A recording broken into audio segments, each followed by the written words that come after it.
అభిజ్ఞ అంటే తెలుసుకోవాలనే కోరిక. ఈరోజు మనం 6th class NCERT history chapter 3ని ఎన్సీఆర్టీ ఫౌండేషన్ క్లాసెస్లో భాగంగా మనం నేర్చుకుంటున్నాం. యాక్చువల్లీ ఈ క్లాసెస్ అన్నీ కూడా చూద్దాం. ఇంతకుముందు క్లాసెస్లో ఏమైంది అనే టాపిక్ గురించి చిన్నగా చెప్పేస్తాను, వినండి హ్యాపీ. ఇంతకుముందు క్లాస్లో మనం దేని గురించి అసలు యాక్చువల్లీ మాట్లాడమంటే, మనుషులు అనే వాళ్ళు ఉండేవాళ్ళు కదా, ఈ ఎర్లీ పీపుల్. వీళ్ళు జస్ట్ వీళ్ళ యొక్క పని అంతా కూడాను హంటింగ్ గ్యాదరింగ్ చేసుకుంటూ మాత్రమే వీళ్ళు వెళ్ళేవాళ్ళు.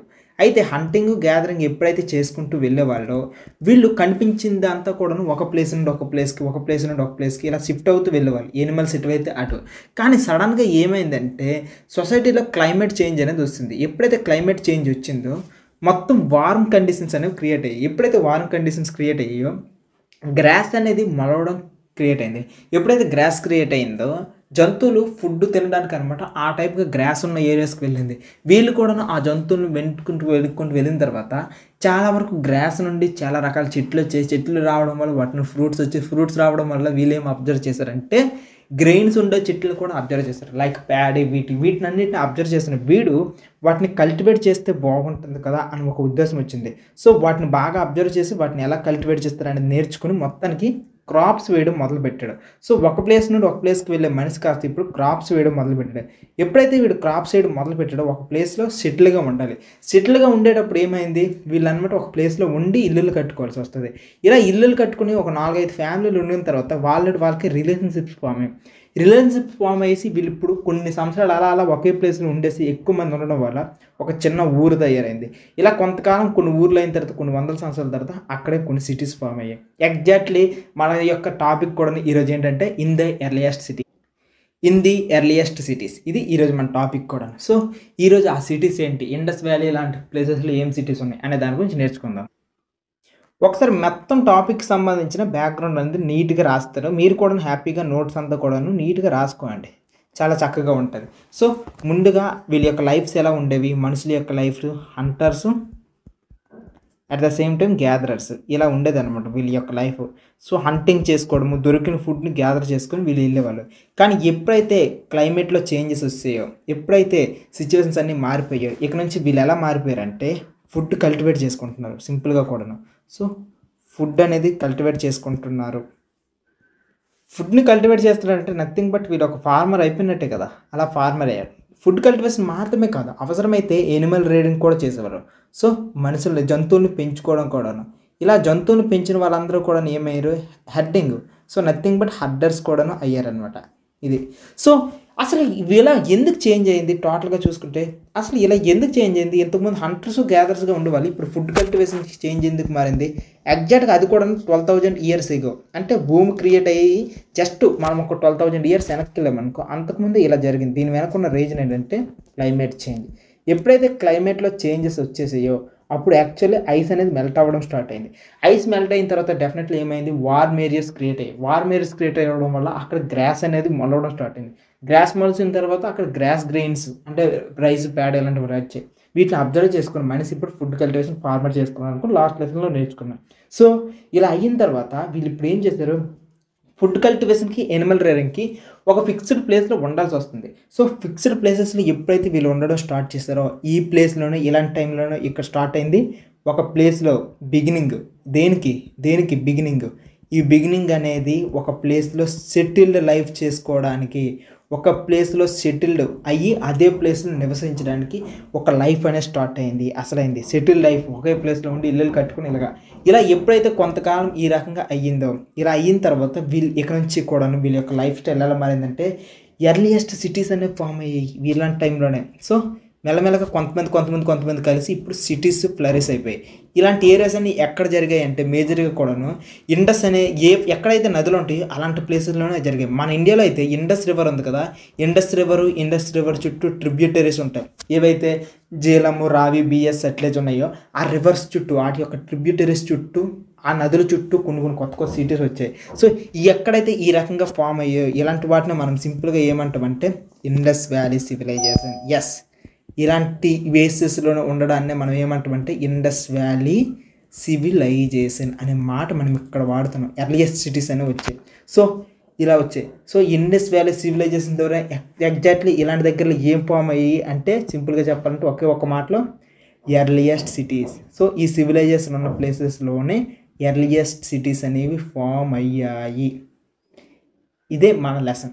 సో ఈరోజు ఈ ఇండస్ వ్యాలీ సివిలైజేషన్ అనే ప్లేస్లో మొట్టమొదట మనం కనుక్కున్న ఎర్లియస్ట్ సిటీస్ ఫామ్ అయ్యాయి. కాబట్టి ఈరోజు ఈ లెసన్కి సంబంధించినంత వరకు కూడాను ఆ ఎర్లియస్ట్ సిటీస్ అంటే ఏంటి, వాటి యొక్క సిచ్యువేషన్స్ ఎలా ఉండేవి, మనిషి మొట్టమొదటిగా స్టార్ట్ చేసుకున్న ఈ ఎర్లియస్ట్ సిటీస్లో సిచ్యువేషన్స్ ఎలా ఉన్నాయి అనేవన్నీ కూడా ఈరోజు లెసన్లో నేర్చుకుంటాం. పదండి స్టార్ట్ చేద్దాం. అసలు మీరు లాస్ట్ లెసన్లో ఏం నేర్చుకున్నారు? నియోలిథిక్ అనే ప్లేస్లో కొద్దిగా మనుషులు కాస్త డెవలప్ అయ్యేసి మ్యాక్సిమం కూడాను కొద్దిగా డెవలప్ అయ్యారనే విషయం మీరు నేర్చుకున్నారు. సో ఈ నియోలిథిక్ పీపుల్ కొంతవరకు కూడాను అగ్రికల్చర్ నేర్చుకున్నారు అనే విషయం కూడాను మీరు నేర్చుకున్నారు.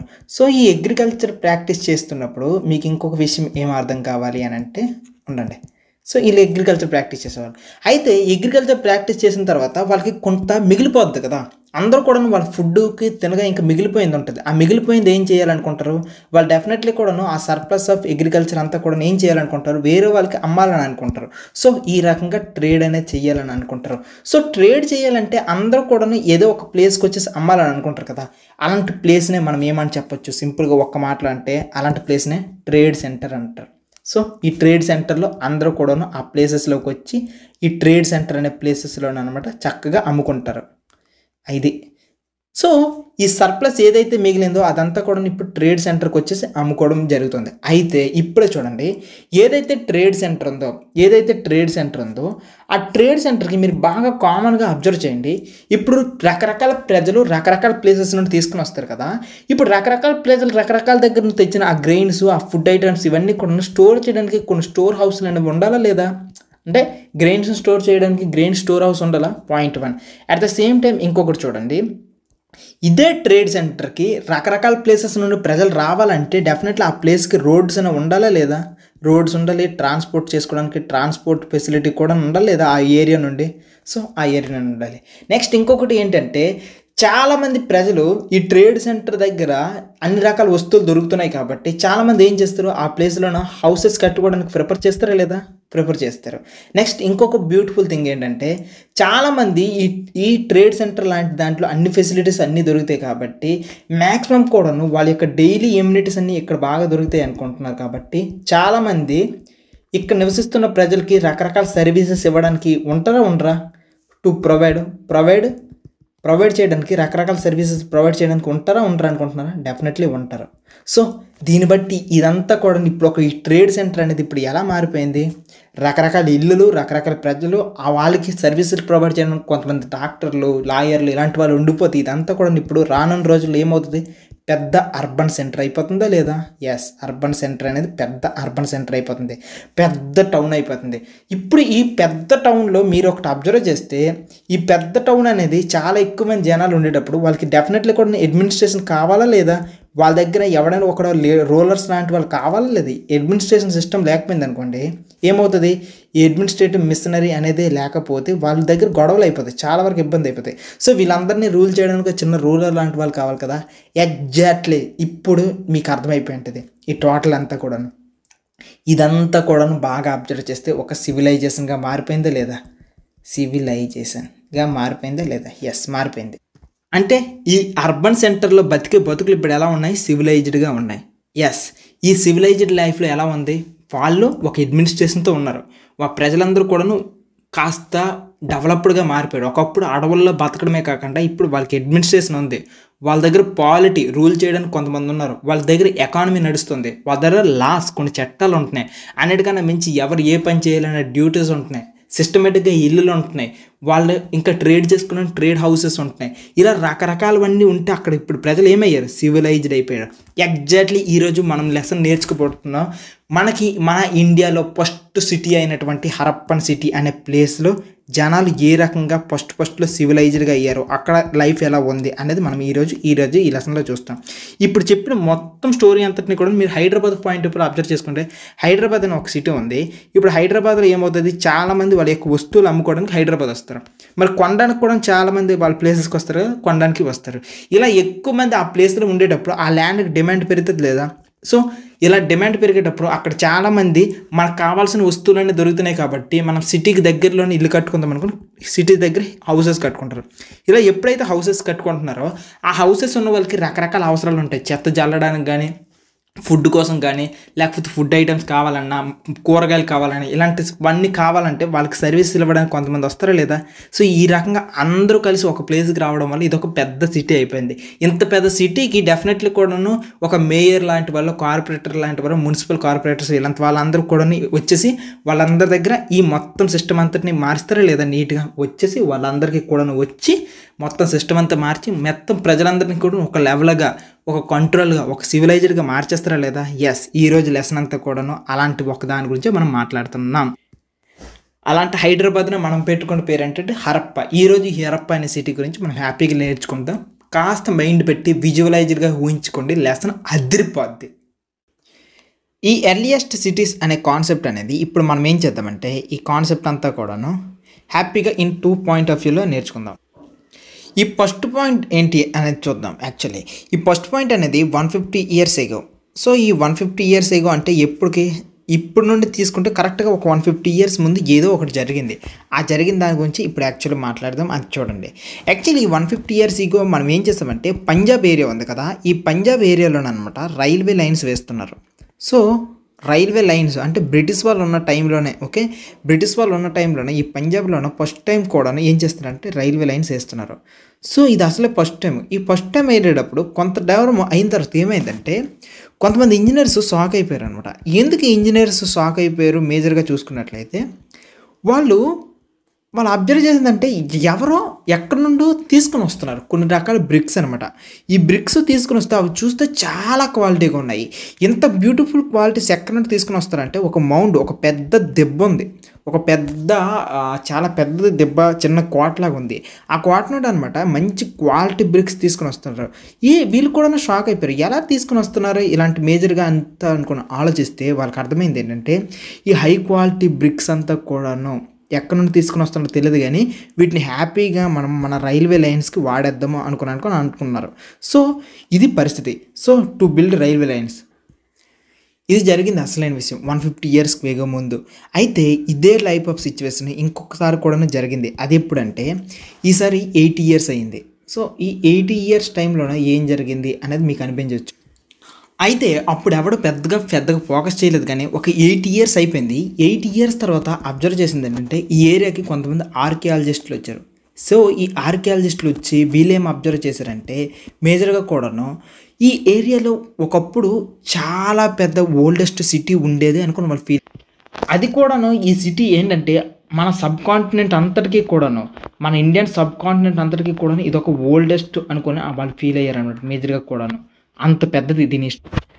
వీళ్ళు కనిపెట్టిన ఫస్ట్ సిటీ ఏంటంటే హరప్ప. ఈ హరప్ప అనే ఉంది కదా, ఈ హరప్ప అనే ప్లేస్లో అనమాట వీళ్ళు కనిపెట్టారు ఫస్ట్ సిటీ. సో ఈ ఫస్ట్ సిటీ కనిపెట్టారు. దాంతో పాటుగా ఇంకొకటి ఏంటంటే వీళ్ళు ఇంకొన్ని అదర్ సిటీస్ని కూడా కనిపెట్టారు అనమాట దీంతో పాటుగా. సో ఈ అదర్ సిటీస్ అని కూడా ఎలా ఉన్నాయంటే same equal to Harappa site ఎలా ఉందో, హరప్పలో బిల్డింగ్స్ ఎలా ఉన్నాయి, హరప్పలో రూట్స్ ఎలా ఉన్నాయి, హరప్ప స్ట్రీట్స్లో ఏ రకంగా ఉన్నాయో ఈ బయట ఏరియాస్లో కూడా అలానే ఉన్నాయి. So similar buildings, similar structures అన్నీ కూడా అలానే ఉన్నాయి. ఈ మొత్తం అబ్జర్వ్ చేసిన వీళ్ళంతా కూడా కలిపి ఈ మొత్తం ప్రాసెస్ని వీళ్ళు అబ్జర్వ్ చేసి ఏమని చెప్పారంటే ఇదంతా కూడా ఒకప్పుడు చాలా పెద్ద సివిలైజేషన్. నాకు తెలిసి దీన్ని నేనేమని పేరు పెట్టుకుంటానంటే హరప్పన్ సివిలైజేషన్ అనే పేరు పెట్టుకుంటాం అనుకుని చెప్పుకున్నారనమాట, హరప్పన్ సివిలైజేషన్. సో ఇక్కడ డెఫినెట్లీ కూడా ఒక మంచి సిటీస్ ఉంటాయి. ఈ సిటీస్ అందరికీ కూడా ఒక కామన్ నేచర్ ఉంటుందని అబ్జర్వ్ చేసిన వీళ్ళు హరప్పన్ సివిలైజేషన్ అనే పేరు అనమాట ఇక పెట్టుకున్నారు. ఈ పేరు పెట్టుకుని ఆ పేరు మీద ఇక్కడ నుంచి కూడా ఎక్స్పెరిమెంట్లు చేయడం స్టార్ట్ చేశారు. సో నెక్స్ట్ టాపిక్ మనం మాట్లాడుకోవాల్సింది హరప్పన్ సివిలైజేషన్. ఇప్పుడు నా క్వశ్చన్ ఏంటంటే అసలు సివిలైజేషన్ అంటే ఏంటి అనేది మీకు అర్థం కావాలి. నిజం చెప్పాలంటే మీరు ఉంటున్న సిటీ ఉంది కదా, సిటీ కానీ మీరు ఉంటున్న విలేజ్ కానీ ఒకసారి ఊహించుకోండి. మీ ప్లేస్లో ఇప్పుడు ఎలా ఉందంటే ఒక గవర్నమెంట్ ఉంది, point 1. At the same time మీరు ఉంటున్న ప్లేస్లో ఇప్పుడు లీడర్స్ ఉంటున్నారు. మీరుంటున్న ప్లేస్లో ఎడ్యుకేషన్ స్ట్రక్చర్ ఉంటుంది, మీరుంటున్న ప్లేస్లో ఒక రిలీజియస్ స్ట్రక్చర్ ఉంటుంది, మీరు ఇప్పుడు ఉంటున్న ప్లేస్లో ఒక పాలిటీ ఉంటుంది, మీరు ఉంటున్న ప్లేస్లో ఒక క్లీన్ చేయడానికి డిపార్ట్మెంట్స్ ఉంటున్నాయి. అంటే ఇదంతా కూడా ఎలా పాసిబుల్ అయింది? ప్రజలందరూ కూడా కాస్త సివిక్ సెన్స్తో ఉంటున్నారు. ఓకేనా, సివిక్ సెన్స్. సో మనం ఇప్పుడు ఈ ఎర్లియస్ట్ సిటీస్లో ప్రజలందరూ కూడా ఒక సివిక్ సెన్స్తో ఎలా ఉన్నారు, అక్కడ ఆ ప్రజలకు సంబంధించినంత వరకు కూడా ఈ సివిలైజేషన్, ఈ టైప్ ఆఫ్ సివిక్ సెన్స్ అనేది ఏ రకంగా ఫామ్ అయింది. మరో రకంగా చెప్పాలంటే అందరు మనుషులు కలిసి ఒక సిటీస్ లాంటి స్ట్రక్చర్ను ఫామ్ చేసుకొని ఏ రకంగా బతుకుతున్నాయి అనేది ఈ సివిలైజేషన్ గురించి చెప్తున్నాం. యాక్చువల్లీ ఈ రోజుల్లో ఒక ప్లేస్ ఒక సిటీలో హ్యాపీగా కార్లు ట్రాఫిక్ వీటితో వెళ్ళడం పెద్ద సమస్య ఏం కాదు. కానీ ఆ రోజుల్లో మనుషులు ఉండడమే తక్కువ, వాళ్ళందరూ కూడా ఒక ప్లేస్లో ఒక ఊర్లో ఉండడం ఇంకా గొప్ప. అలాంటి ఊరు నుండి ఇప్పుడు ఒక అడ్వాన్స్డ్ టౌన్స్లా మారడం ఇంకా గొప్ప. ఆ టౌన్లో ఇంకా అడ్వాన్స్డ్ ఫీచర్స్, గవర్నెన్స్, లాయర్స్, లేకపోతే education systems, religious structures, currency కోసం ఇవన్నీ ఉండడం ఇంకా గొప్ప. సో ఈ రకంగా ప్రజలందరూ కూడా ఒక సివిలైజ్డ్ పీపుల్గా ఒక నగరంలో నివసించే టైపు యాటిట్యూడ్తో బతకడమే సివిలైజేషన్ అనమాట. ప్రపంచంలో ఈ టైప్ ఆఫ్ సివిలైజేషన్ ఎక్కడెక్కడ ఉంది అనేది మీకు చెప్పాలంటే ప్రపంచంలో చూసుకున్నట్లయితే చాలా తక్కువ చోట్ల ఈ టైప్ ఆఫ్ సివిలైజేషన్ కనిపిస్తుంది. కొన్ని లెసన్లో లేదు, కానీ నేను చెప్తున్నా చూడండి. మన ఇండియాకి సంబంధించినంత వరకు కూడా ఈ హరప్ప అనే ప్లేస్లోనే కనిపిస్తుంది ఈ టైప్ ఆఫ్ సివిలైజేషన్. ప్రజలు సిటీస్ కట్టుకొని మరీ కూడాను. అట్ ద సేమ్ టైం చైనాలో కూడాను వాళ్ళు కూడా రివర్ పక్కన ప్రపంచంలో మొట్టమొదటిసారి వాళ్ళు కూడాను సివిలైజేషన్ స్టార్ట్ చేసుకుంటారు. అంటే ప్రపంచంలో ఉన్న వాళ్ళందరూ కూడాను ఆదిమానవుల్లో బతుకుతున్న టైంలోనే మనం కానీ చైనా కానీ ఆ పక్కన ఉన్న ఈజిప్ట్ కానీ ఇలాంటి దేశాలు ఒక 2-3 రకాల దేశాలు ఉన్నాయి అన్నమాట. ఈ దేశాలన్నీ కూడా ఈవెన్ ఆఫ్రికాలో కూడా కొన్ని ప్రాంతాలు. సో ఇక్కడ మాత్రమే సిటీస్ ఫామ్ అయ్యి వీళ్ళన్నమాట ప్రజలు అడ్వాన్స్డ్ లైఫ్ స్టైల్ జీవిస్తున్నారు. ఓకేనా, ఇది చాలా గ్రేట్నెస్, అడ్వాన్స్డ్ లైఫ్ స్టైల్. ఈరోజు మనం అమెరికాకి వెళ్తే వాళ్ళు చాలా టాప్లో ఉంటారు, మనం చూసి ఆశ్చర్యపోతుంటాం అమెరికాలో ఏంటి డబ్బున్న దేశం అనుకునే. కానీ అసలు ప్రపంచమంతా కూడా చాలా సైలెంట్గా ఒక జంతువుని వేటాడుకుంటున్న టైంలోనే మనం మాత్రం ఒక సిటీస్ని ఫామ్ చేసుకొని చాలా గ్రేట్గా బతికాం. సో ప్రపంచానికే దారి చూపించింది అని అంటాం చూడండి, విశ్వగురు అనే మాట ఇందు గురించి వస్తుంది అనమాట. ప్రపంచంలోనే అందరికన్నా వేగంగా ఉదయించి మనం చాలా తెలివిగా మారిపోయాం అనేది ఇక్కడ మీరు నేర్చుకుంటారు. సో మీకు సివిలైజేషన్ అంటే ఏంటో అర్థమైపోయింది. అయితే ఈరోజు ఈ చాప్టర్లో ఈ సివిలైజేషన్కి సంబంధించినంత వరకు కూడా మనం ఏం నేర్చుకుంటాం అనేది చాలా చాలా చాలా ఇంపార్టెంట్ కాన్సెప్ట్. సో ఈ లెసన్లో మనం ఏం నేర్చుకుంటాం అనేది మీకు హ్యాపీగా ఇప్పుడు చెప్తాను, మీరు నేర్చుకోండి. సో ఫస్ట్గా ఏం చెప్తానంటే నెంబర్ 1 పాయింట్ ఈరోజు ఈ లెసన్లో చెప్పబోయేది ఏంటంటే అసలు హరప్పన్ సిటీ అంటున్నాం కదా, ఈ సిటీ యొక్క ఫీచర్స్ అనమాట. సో ఫస్ట్ పాయింట్ ఈ లెసన్లో మనం మాట్లాడిపోయేది ఈ సిటీకి ఉండే ఫీచర్స్ ఏమేమి ఉన్నాయి అనేది చూస్తాం. అండ్ నెంబర్ 2 చూసుకున్నట్లయితే ఈ సిటీకి రా మెటీరియల్స్ కానీ ఈ సిటీకి కావాల్సిన మొత్తం మెటీరియల్స్ ఇవన్నీ కూడా ఎక్కడెక్కడ నుండి దొరుకుతున్నాయి, ఏమేమి ప్లేస్ నుండి దొరుకుతున్నాయి అనేది ఈ లెసన్లో చూస్తాం. Number C food. వీళ్ళ ప్లేసెస్లో ఉన్నటువంటి ఏమేమి ఫుడ్ తినేవాళ్ళు, ఏంటి వాళ్ళ ఫుడ్ హ్యాబిట్స్ ఇవన్నీ కూడా చూస్తాం. అండ్ నెంబర్ D దీంట్లో ఏంటంటే మనం కొన్ని సిటీస్ని ఎగ్జాంపుల్స్ తీసుకుంటాం. లాస్ట్ లెసన్లో కూడా మెగాలిత్స్ అనే ప్లేస్లో కూడా మనం ఏం చేసామంటే లాస్ట్ లెసన్లో కూడా ఒక ప్లేస్ తీసుకున్నాం కదా, మెహర్గర్ అనే ప్లేస్, ఆ ప్లేసెస్ని ఒక ఎగ్జాంపుల్గా తీసుకున్నాం. ఈరోజు కూడా మనం ఏం చేస్తామంటే ధోలావీరా అనే ఒక ఎగ్జాంపుల్ తీసుకుంటాం. హరప్పన్ సైట్స్లోనమాట ధోలావీరా అనే ప్లేస్లో ఎలా ఉండే సిచ్యువేషను అండ్ లోతల్ అనే ప్లేస్ని ఎగ్జాంపుల్గా తీసుకొని అక్కడ సిచ్యువేషన్స్ ఎలా ఉండేవి అనుకుని నేర్చుకుంటాం. And at the last point ఏంటంటే హరప్పన్ సిటీ అనేది ఎలా డెక్లైన్ అయిపోయింది, ఎలా నాశనం అయిపోయింది అనేది కూడాను మనం ఈరోజు ఈ లెసన్లో నేర్చుకుంటాం. సో ఇప్పుడు మనం అన్నిటికన్నా ఫస్ట్గా సిటీస్ ఫీచర్స్ ఆఫ్ సిటీస్ గురించి మనం నేర్చుకుంటాం. మీరు జస్ట్ విజువలైజ్ చేసుకోండి, జస్ట్ ఊహించుకోండి, ఒక సిటీ గురించి నేర్చుకుంటాం. అది కూడాను ప్రపంచంలోనే స్టార్టింగ్ సిటీ, మన స్టార్టింగ్ సిటీ అయినటువంటి స్టార్టింగ్ టైం అయినటువంటి హరప్పన్ సిటీకి సంబంధించినంత వరకు చేస్తున్నాం. ఈ రోజుకి ఆ రోజుకి కంపారిజన్ చేస్తూ హ్యాపీగా ఈ లెసన్ విజువలైజ్ చేస్తూ వినండి. ఇప్పుడు నేను ఈ లెసన్ చెప్తుంటే మీరు డెఫినెట్లీ కూడా ఇమేజిన్ చేసుకోండి. ఇక్కడ మీరు అబ్జర్వ్ చేస్తే ఒకప్పుడున్న ఎర్లియస్ట్ ప్లేసెస్ ఎలా వాళ్ళ సిటీ కన్స్ట్రక్షన్ ఎలా ఉంది చూడండి. ఇక్కడ కొన్ని మెట్లు కనిపిస్తున్నాయి, ఇవి చూడండి. అట్ ద సేమ్ టైం ఇక్కడ ఒక డ్రైనేజ్ కనిపిస్తుంది, ఇక్కడ ఒక నుయ్యి కనిపిస్తుంది చూడండి. వాళ్ళు చేసిన బొమ్మలు కనిపిస్తున్నాయి చూడండి, వాళ్ళు చేసిన ఆర్ట్స్ కనిపిస్తుంది చూడండి. సో మీరు ఊహించుకోండి, యుగానికి ఒక్కడు మూవీ నా సజెషన్ చేస్తున్నాను, యుగానికి ఒక్కడు మూవీ చూడండి. నేను చెప్పే పాయింట్ మీకు కొద్దిగానే అర్థమవుతుంది. ఈ ఫీచర్స్ అనే పాయింట్లో మనం ఫస్ట్గా ఇక్కడ మనం ఏం మాట్లాడతాం అనేది మేజర్ ఇంపార్టెంట్ థింగ్. ఒకసారి నేను ఇక్కడ ఏం మాట్లాడుతానో మీకు చెప్తాను, హ్యాపీగా వినండి. చూడండి, నెంబర్ 1 పాయింట్ ఏంటంటే అవుట్లే ఆఫ్ సిటీ యొక్క అవుట్లే చూద్దాం అన్నిటికన్నా ఫస్ట్. సో సిటీ ఎలా ఉంటుంది, సిటీ అవుట్స్కట్స్ అన్నీ ఎలా ఉంటున్నాయి, వీళ్ళు ఎలా ఫామ్ చేసుకున్నారు అనేది మనం ఇప్పుడు చూద్దాం. అండ్ నెంబర్ 2 ఏం చూద్దామంటే అక్కడ వాళ్ళ హౌసెస్ ఎలా ఉన్నాయి. పాయింట్ 1 వాళ్ళ డ్రైనేజెస్ ఏమైనా ఉన్నాయా, ఉంటే ఎలా ఉన్నాయి అది చూద్దాం. అండ్ ఇంకా నెంబర్ 3 వాళ్ళ యొక్క స్ట్రీట్స్ ఉన్నాయి కదా, వాళ్ళ యొక్క స్ట్రీట్స్ ఎలా ఉన్నాయి అది కూడాను చూద్దాం. ఓకే, అండ్ నెంబర్ 3 వాళ్ళ లైఫ్ సిటీస్లో వాళ్ళ యొక్క లైఫ్ ఎలా ఉంది, life in the cities. City life కట్టేస్తే కాదు కదా, సిటీ యొక్క లైఫ్ కూడా ఎలా ఉంది అనుకుని హైదరాబాద్లో చూడండి, వర్షం పడితే చాలు చాలా ఇబ్బంది వచ్చేస్తుంటుంది. సో చాలా ఇబ్బంది పడిపోతూ ఉంటాం. అదే వైజాగ్ చూడండి, వైజాగ్లో చాలా క్లీన్గా ఉంటాయి అనుకుని చాలామంది చెప్తూ ఉంటారు. క్లీన్ సిటీ అనుకుని పేరు కూడా. ఇండోర్ చూడండి, మంచి క్లీన్ సిటీ అనుకుని. సో ఇలా రకరకాల పేర్లు ఉంటాయి రకరకాల సిటీలకి. కానీ ఆ రోజుల్లోనే కట్టుకునేటప్పుడు వాళ్ళ యొక్క సిచ్యువేషన్స్ ఎలా ఉన్నాయి అనేది కూడా మనకు తెలియాలి. అట్ ద సేమ్ టైం లాస్ట్కి క్రాఫ్ట్స్, ఎవరైనా ఆర్టిస్టులు ఉంటే వాళ్ళ యొక్క ఆర్టిస్ట్ లైఫ్ కూడా ఎలా ఉంది అనేది ఈ డీ పాయింట్లో చూద్దాం. సో అన్నిటికన్నా ఫస్ట్గా అవుట్లే ఆఫ్ సిటీస్ చూసేద్దాం. ఇప్పుడు ఈ సిటీస్ ఎలా ఉంటాయి తెలుసా, యాక్చువల్లీ కూడాను తన సిటీస్ని ఎలా ఉంటాయి అనేది ఇప్పుడు నేను వేస్తాను చూడండి హ్యాపీగా. నెంబర్ 1 ఇక్కడ సిటీస్ ఎలా ఉండేవంటే, ఫస్ట్ పాయింట్ చెప్తున్నా చూడండి. ఈ సిటీస్ యాక్చువల్లీ మేజర్గా ఎలా ఉండేయంటే ఈస్ట్ సైడ్ వెస్ట్ సైడ్ అనుకుని 2 వైపులుగా ఉండేవి. ఫస్ట్ అన్నిటికన్నా ముందుగా వెస్ట్ సైడ్ చెప్తున్నా. ఈ వెస్ట్ సైడ్ అసలు ఎలా ఉండేవంటే, వాటి యొక్క ఇల్లులు కానీ ఏవి తీసుకున్నా సరే చాలా స్మాల్ ఏరియా ఉండేది. కాకపోతే అవి కూడా చాలా హై ప్లేసెస్లో ఉండేవి. ఓకే, చాలా తక్కువ మంది కోసమే ఉండేది, కానీ చాలా హై ప్లేసెస్లో ఉండేవి. సో ఇంకొకటి చూద్దాం.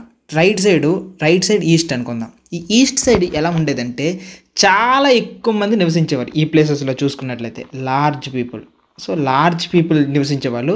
కాకపోతే ఈ ఏరియా అనేది లోయర్ ఏరియా, అంటే హైట్గా ఉన్న ఏరియాలో అనమాట చాలా తక్కువ మంది నివసించేవారు.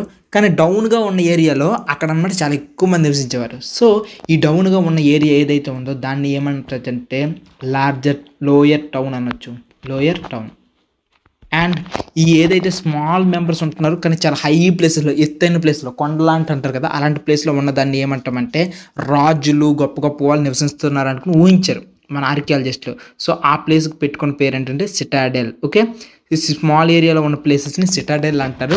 At the same time lower టౌన్లో ఉండేటప్పటికనమాట అది లోయర్ టౌన్. మీకు ఎగ్జాంపుల్కి మీరు గుడ్లకి ఇలాంటి ప్లేసెస్కి వెళ్ళేటప్పుడు హై ప్లేసెస్లో గుడి ఉంటుంది, లోయర్ ప్లేసెస్లో కామన్ జనాలకి సంబంధించిన ఊర్లంతా కూడా ఉంటాయి. సేమ్ అదే అనమాట. సో ఏదైతే హై ప్లేసెస్ ఉన్నాయో దాంట్లో సిటాడెల్ అంటారు. చూద్దాం ఒకసారి ఫోటోస్ సిటాడెల్వి. ఇక్కడ కనిపిస్తున్నవన్నీ కూడా హై ప్లేసెస్ ఏవైతే ఎత్తు ఉన్నాయో వీటన్నిటిని కూడా సిటాడెల్ అని కూడా అంటారు. ఓకేనా, మనం ఇండస్ వ్యాలీ సివిలైజేషన్ గురించి మాట్లాడుతున్నాం కాబట్టి అక్కడ సిటాడెల్ అనేది ఈ హైట్లో ఉండేది. సో ఇదొక సిటాడెల్ పాయింట్ 1. దాని తర్వాత నెక్స్ట్ ఇంకొకటి చూద్దాం. ఎప్పుడైతే సిటీస్ అయిపోయిందో, సిటీలో లోయర్ టైన్ ఇవన్నీ అయిపోయాయో, నెక్స్ట్ మనం ఇంకొక ఇంపార్టెంట్ ఫీచర్ గురించి మాట్లాడాల్సింది. అది ఏంటి అని అంటే అక్కడ వాల్స్ ఉన్నాయి కదా, ఈ వాల్స్ అనేవి డిఫరెంట్ అనమాట. సో వాళ్ళు కట్టుకున్న వాల్స్ యొక్క ఇటుకలు ఉన్నాయి కదా, ఇటుకలకి దీన్ని ఎందుకు ఎంత అడ్వాన్స్డ్ సివిలైజేషన్ అనే మాట వాడాల్సి వచ్చింది అనే దానికి చాలా ఇంపార్టెంట్ రీజన్ ఏంటంటే, ఆ వాల్స్లో వాడే బ్రిక్స్ ఉన్నాయి కదా అవి బాగా బేకింగ్ చేసింది.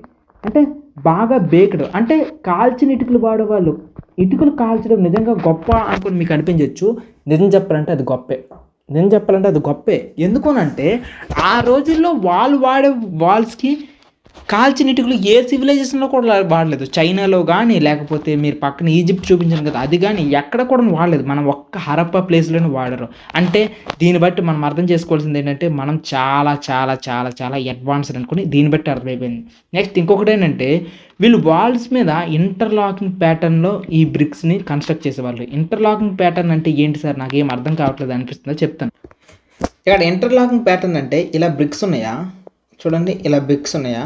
మామూలుగా అన్ని చోట్ల ఎలాగంటే బ్రిక్స్ మీద బ్రిక్స్ వేస్తారు, కానీ ఇక్కడ మాత్రం అలా చేయరు అనమాట. ఇక్కడ బ్రిక్స్ మీద ఇలా వేస్తారు, ఇలా ఈ రకంగా వేస్తూ వెళ్తూ ఉంటారు అనమాట. సో ఈ బ్రిక్స్ ఈ రకంగా అవుతారు. అయితే ఇక్కడ వీళ్ళు వాడిన దాంట్లో అనమాట జిప్సం కూడా యూజ్ చేశారు. అంటే ఈ రోజుల్లో మనం ఏ జిప్సం అయితే అనుకుంటున్నామో అదే జిప్సం వాళ్ళు ఆ రోజుల్లోనే యూజ్ చేస్తారు అనే విషయం మీరు ఇక్కడ అబ్జర్వ్ చేయొచ్చు. నెక్స్ట్ దీంతో పాటుగా ఇంకొకటి ఏంటో చూద్దాం. ఇక్కడ ఇదే సిటీస్లో మీకు ఇంకొక పాయింట్ కూడా కనిపిస్తుంది. అదేంటి అంటే ఒక గ్రేట్ బాత్. ఏంటి సార్ గ్రేట్ బాత్ అనుకునంటే స్విమ్మింగ్ పూల్, నథింగ్ బట్ ఒక పెద్ద స్విమ్మింగ్ పూల్ కనిపిస్తుంది. సో ఏంటి సార్ ఈ స్విమ్మింగ్ పూల్, నాకేం అర్థం కావట్లేదు అంటే దీని గురించి కాస్త లేటర్గా పార్ట్లో మాట్లాడతాం. ఈ గ్రేట్ బాత్ అనేది ఎక్కడ కనిపించింది అంటే మొహంజదారో అనే ప్లేస్లో అనమాట కనిపించింది.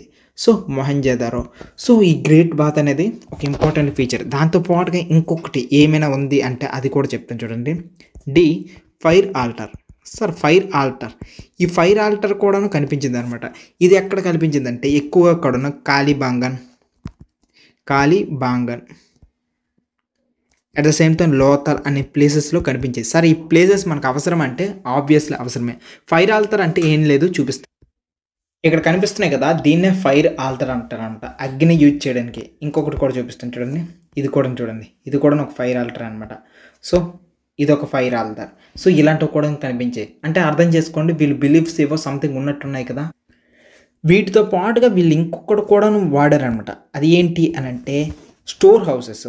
సో స్టోర్ హౌసెస్ ఏంటి సార్ అంటే నాకేం అర్థం కావట్లేదు. అంటే బియ్యాన్ని తీసుకుని వచ్చిన తర్వాత ఆ బియ్యాన్ని ఎక్కడో ఒక దగ్గర జాయాలి కదా, ఆ బియ్యాన్ని ఎక్కడ చేసేవాళ్ళంటే ఈ స్టోర్ హౌసెస్, పెద్ద పెద్ద గ్రానరీస్ అనేవాళ్ళు అనమాట. సో ప్యాడీ కానీ వీటి కానీ ఇలాంటి వాటిని పెద్ద పెద్ద స్టోర్ చేసే ప్లేసెస్లో ఇది మొహంజదారో. దాని తర్వాత ఇంకొకటి లోతల్, దాని తర్వాత హరప్ప, ఇలాంటి ప్లేసెస్లో అనమాట ఉండేవి. మీకు కొన్ని సిటీస్ చూపిస్తాను.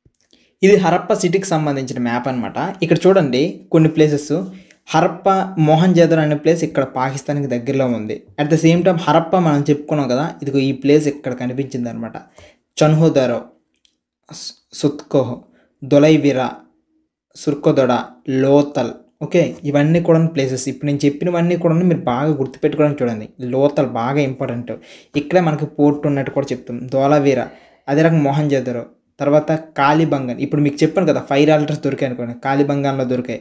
హరప్ప అనేది first city obviously, Rakhigarhi, చన్హోదారో, and అన్నిటికన్నా మన బెస్ట్ ఫేమస్ ఇండస్ రివర్. చూడండి ఈ ఇండస్ రివర్ అనేది ఎంత చక్కగా ఫ్లో అవుతుందో. సో ఈ ఇండస్ రివర్ అనేది అన్నిటికన్నా ముఖ్యం. ఇండస్ రివర్ ఉందా ఇక్కడ, ఇదంతా అరేబియన్ సీకి ఈ ఇండస్ రివర్ యొక్క 5 ట్రిబ్యూటరీస్. సో రావి, బిఎస్, సట్లెజ్, ఇవన్నీ కూడా జీలము, చేనబు, ఇవన్నీ కూడా ఇక్కడ ఉన్నాయన్నమాట. ఈ రివర్స్ చుట్టూనే ఈ ప్లేసెస్ అన్నీ డెవలప్ అయ్యాయి. సో మీరు ఏం చేస్తారంటే ఈ మ్యాప్లో ఉన్న పేర్లన్నీ కూడా గుర్తుపెట్టుకోవడం ట్రై చేయండి. ఇప్పుడు మనం ఏం చేద్దామంటే ఈ గ్రేట్ బాత్ ఉంది కదా, ఈ గ్రేట్ బాత్ గురించి మాట్లాడదాం. యాక్చువల్లీ ఈ గ్రేట్ బాత్ అనేది ఎక్కడ ఉంది అనేది మనకు ఇంపార్టెంట్ థింగ్ అవుతుంది. సో ఈ గ్రేట్ బాత్ గురించి మాట్లాడితే మనకు తెలుస్తుంది. ఇది మనకున్న ఏరియా మొహంజదారో ఇది ప్లేస్. సో ఈ గ్రేట్ బాత్ గురించి మనం కొన్ని విషయాలు మాట్లాడుకుందాం, దీని ఫీచర్స్ మాట్లాడుకుంటాం. మనకు దీని ఫీచర్స్ అవసరమా సార్ అంటే ఎస్, ఆబ్వియస్లీ అవసరమే. ఎందుకు ఈ రకంగా అవసరం అవుతుంది, ఈ సిటీ గురించి మనకి ఇంకా అండర్స్టాండింగ్ చేసుకోవడానికి అవకాశం ఎక్కువ ఏర్పడుతుంది అనమాట. నెంబర్ 1 ఏంటంటే ఈ సిటీకి సంబంధించినంత వరకు కూడా ఈ సిటాడెల్ అనేది ఎక్కడ, సిటాడెల్ అనుకుని చెప్పాను కదా, ఎవరైతే పెద్ద పెద్ద వాళ్ళు ఉండారో ఆ ప్లేసెస్లో. సో చూడండి ఆ సిటీ అసలు ఎలా ఉంటుంది చూడండి. ఇది ఒక సిటాడెల్, ఇదంతా లోయర్ టౌన్. ఓకేనా, ఇలాంటి ప్లేసెస్లోనే ఉండేది యాక్చువల్లీ. సో ఈ సిటాడెల్ దగ్గర పెద్ద పెద్ద బిల్డింగ్స్ దగ్గర ఇవి ఉండేవి అనమాట. పాయింట్ 1. ఇప్పుడు మనం నెంబర్ 2 గురించి మాట్లాడాలి. ఇది ఒక స్విమ్మింగ్ పూల్ అనుకుని మనం ముందే చెప్పాం. దీనికంటూ ఒక స్పెషల్ ట్యాంక్, ఇదంతా కూడా చూస్తే ఒక స్పెషల్ ట్యాంక్ ఈ స్విమ్మింగ్ పూల్ లా కనిపిస్తుంది అనమాట. సో ఈ స్పెషల్ ట్యాంక్ అనేది దీనికి ఉన్న బ్యూటిఫుల్ క్వాలిటీ ఏంటంటే ఇక్కడ ఇవన్నీ కూడా ఎలా ఉండేవంటే మంచి బ్రిక్స్తో లైనింగ్ చేసేవారు. ఈ గోడలన్నీ కూడాను మంచి బ్రిక్స్తో అనమాట, మేజర్గా కూడాను లైన్డ్ విత్ మంచి బ్రిక్స్. ఇది point 1. And at the same time ఈ గోడలన్నీ కూడాను మంచి ప్లాస్టరింగ్ కూడా చేసేవాళ్ళు. మీరు చూస్తే మీ ఇంట్లో కూడాను గోడలు ఉంటాయి కదా, ఈ వాల్స్ అన్నీ కూడాను నీట్గా సిమెంట్తోని ప్లాస్టరింగ్ చేస్తారు. అప్పుడు అది ప్లెయిన్గా నీట్గా వస్తాయి, లేకపోతే ఇటుకలన్నీ కనిపించిపోతాయి. ఓకేనా, నెక్స్ట్ ఇక్కడ ఉన్న ఈ గోడలన్నీ కూడా ఎలా ఉన్నాయంటే ఈ స్విమ్మింగ్ పూల్ అంటే గ్రేట్ బాత్కి సంబంధించిన గోడలన్నీ కూడాను మంచి వాటర్ టైట్గా కూడా ఉన్నాయి అనమాట. సో ఎంత బ్యూటిఫుల్ క్వాలిటీ. సో ఇది వాటర్ టైట్గా ఉండడానికి మేజర్ రీజన్ ఏంటంటే వీటి యొక్క లేయర్స్ ఉన్నాయి కదా, ఈ లేయర్స్ అన్నీ కూడా ఎలా ఉండేవంటే మంచి న్యాచురల్ తార్తో అనమాట వేసేవాళ్ళు. సో తార్ అనుకుని అంటారు కదా, ఈ తార్తో అంటే మీరు రోడ్స్కి వేస్తారు కదా, అదే టార్ అనమాట, అదే తార్ యాక్చువల్లీ. ఆ టార్తోనే వేసేవాళ్ళు ఇక్కడ రోడ్స్ కూడా, అంటే వాళ్ళకి తగ్గట్టుగా అనమాట. సో ఈ టార్కి తగ్గట్టుగా వీళ్ళు వేశారు. నెక్స్ట్ వీళ్ళు వేసిన దానికి ఇంకొక బ్యూటిఫుల్ క్వాలిటీ ఏంటంటే వీళ్ళు ఈ యొక్క స్విమ్మింగ్ పూల్ ఉందా, ఈ స్విమ్మింగ్ పూల్కి స్టెప్స్ కూడా ఉండేవి. ఇంకో ఇప్పుడు నేను వేస్తున్నాను కదా ఈ swimming pools for great bath ఉంది కదా, ఈ గ్రేట్ బాత్కి 2 వైపులా కూడా స్టెప్స్ కూడా ఉండేవి. సో ఈ గ్రేట్ బాత్ కనబడ స్టెప్స్ ఆన్ 2 సైడ్స్ అలా కూడా ఉన్నాయి. విజువలైజ్ చేసుకోండి నేను చెప్పిన దానికి అంతా కూడా. ఇవన్నీ ఇప్పుడు ఎలా అవుతుంది, గోయింగ్ డౌన్వర్డ్స్ అవసరమైతే ఇవి డౌన్వర్డ్స్ కూడా వెళ్తున్నాయి. ఓకే, అండ్ ఇంకొక బ్యూటిఫుల్ క్వాలిటీ ఏంటి అని, వీటికి ఈ గ్రేట్ బాత్కు ఉన్న ఇంకొకటి ఏంటంటే రూమ్స్ ఉన్నాయి. ఏంటి స్విమ్మింగ్ పూల్ పక్కన ఎలాగైతే రూమ్స్ ఉంటాయో అంటే నీట్గా ఫ్రెష్ అప్ అయ్యేసి అక్కడికి వెళ్ళి రూమ్స్ చేయించుకోవడానికి దీనికి కూడా సేమ్ అనమాట. ఈ గ్రేట్ బాత్కి కూడాను అన్ని వైపులో కూడాను రూమ్స్ ఉన్నాయి. ఆ రోజుల్లోనూ ఈ టెక్నాలజీ ఎంత బాగుందో కదా. నెక్స్ట్ ఇంకొకటి ఏంటి అని అంటే మరి దీనికి వాటర్ ఎక్కడ నుండి వస్తుందంటే దీనికి వచ్చే వాటర్ అంతా కూడాను పక్కన నుయ్యి ఉంటుంది కదా బావి నుండి ఈ వాటర్ అంతా వస్తుంది. అండ్ ఇంకొకటి ఏంటంటే ఆఫ్టర్ యూజ్ అయిపోయిన తర్వాత ఆ వాటర్ అంతటినీ కూడా అవసరమైతే డ్రైన్ కూడా చేస్తారు, డ్రైన్ అవుట్. ఎంత బాగుంది system, equal to swimming pool అనమాట కంప్లీట్గా కూడాను. నెక్స్ట్ ఇంకొకటి ఏంటి అని అంటే నాకు అంత ఎగ్జాక్ట్గా తెలియదు, కాకపోతే నేను ఫీల్ అవుతున్నాను వీళ్ళు అవసరమైతే వేడి వాటర్ కూడాను మెయింటైన్ చేసేవారు అని అనుకుని విన్నా. కాకపోతే పక్కా సోర్స్ అయితే నాకు తెలియదు, ఇది ఎక్స్ట్రా ఇన్ఫర్మేషను. ఒకవేళ వేడి వాటర్ కూడా చేస్తే మాత్రం నిజంగా హ్యాట్స్ ఆఫ్ చెప్పేయాలి. ఈ రోజుల్లోనే మనం వేడి వాటర్ని ప్రొవైడ్ చేయలేకపోతాం, ఆ రోజుల్లో వాళ్ళు ఆ రకంగా చేస్తే మాత్రం గ్రేట్. ఇది ఒక పాసిబుల్ అవ్వడానికి ఒక చాయిస్ ఉంది. యాక్చువల్లీ వింటర్ సీజన్స్లో ఈ మార్నింగ్ 3 o'clock 4 o'clockకి వాటర్ హాట్ ఉంటుంది కింద వెల్స్లో వాటర్. సో అదొక పాసిబిలిటీ ఉంటుంది. ఆ రకంగా వాళ్ళకి ఏదైనా ఇంపార్టెంట్ అకేషన్స్ ఉంటాయి కదా, ఇంపార్టెంట్ అకేషన్స్ కానీ లేకపోతే ఇంకేవైనా ఇవి ఉంటాయి కదా, ఏవైనా రిలీజియస్కి సంబంధించినవి అవసరం అంటే ఈ ఇంపార్టెంట్ అకేషన్స్లో ఈ పీపుల్ లాంటి వాళ్ళు మార్నింగ్ వచ్చేసి అవసరమైతే ఒక డిప్ చేసేవాళ్ళు అనమాట. నాకు తెలిసి సో ఈ రకంగా చేసేవాళ్ళు. ఇది మొత్తం ఈ గ్రేట్ బాత్కి సంబంధించినంత వరకు కూడాను. వింటర్ సీజన్లో నాకు తెలిసి హాట్ వాటర్ ఫెసిలిటీ ఉండొచ్చు.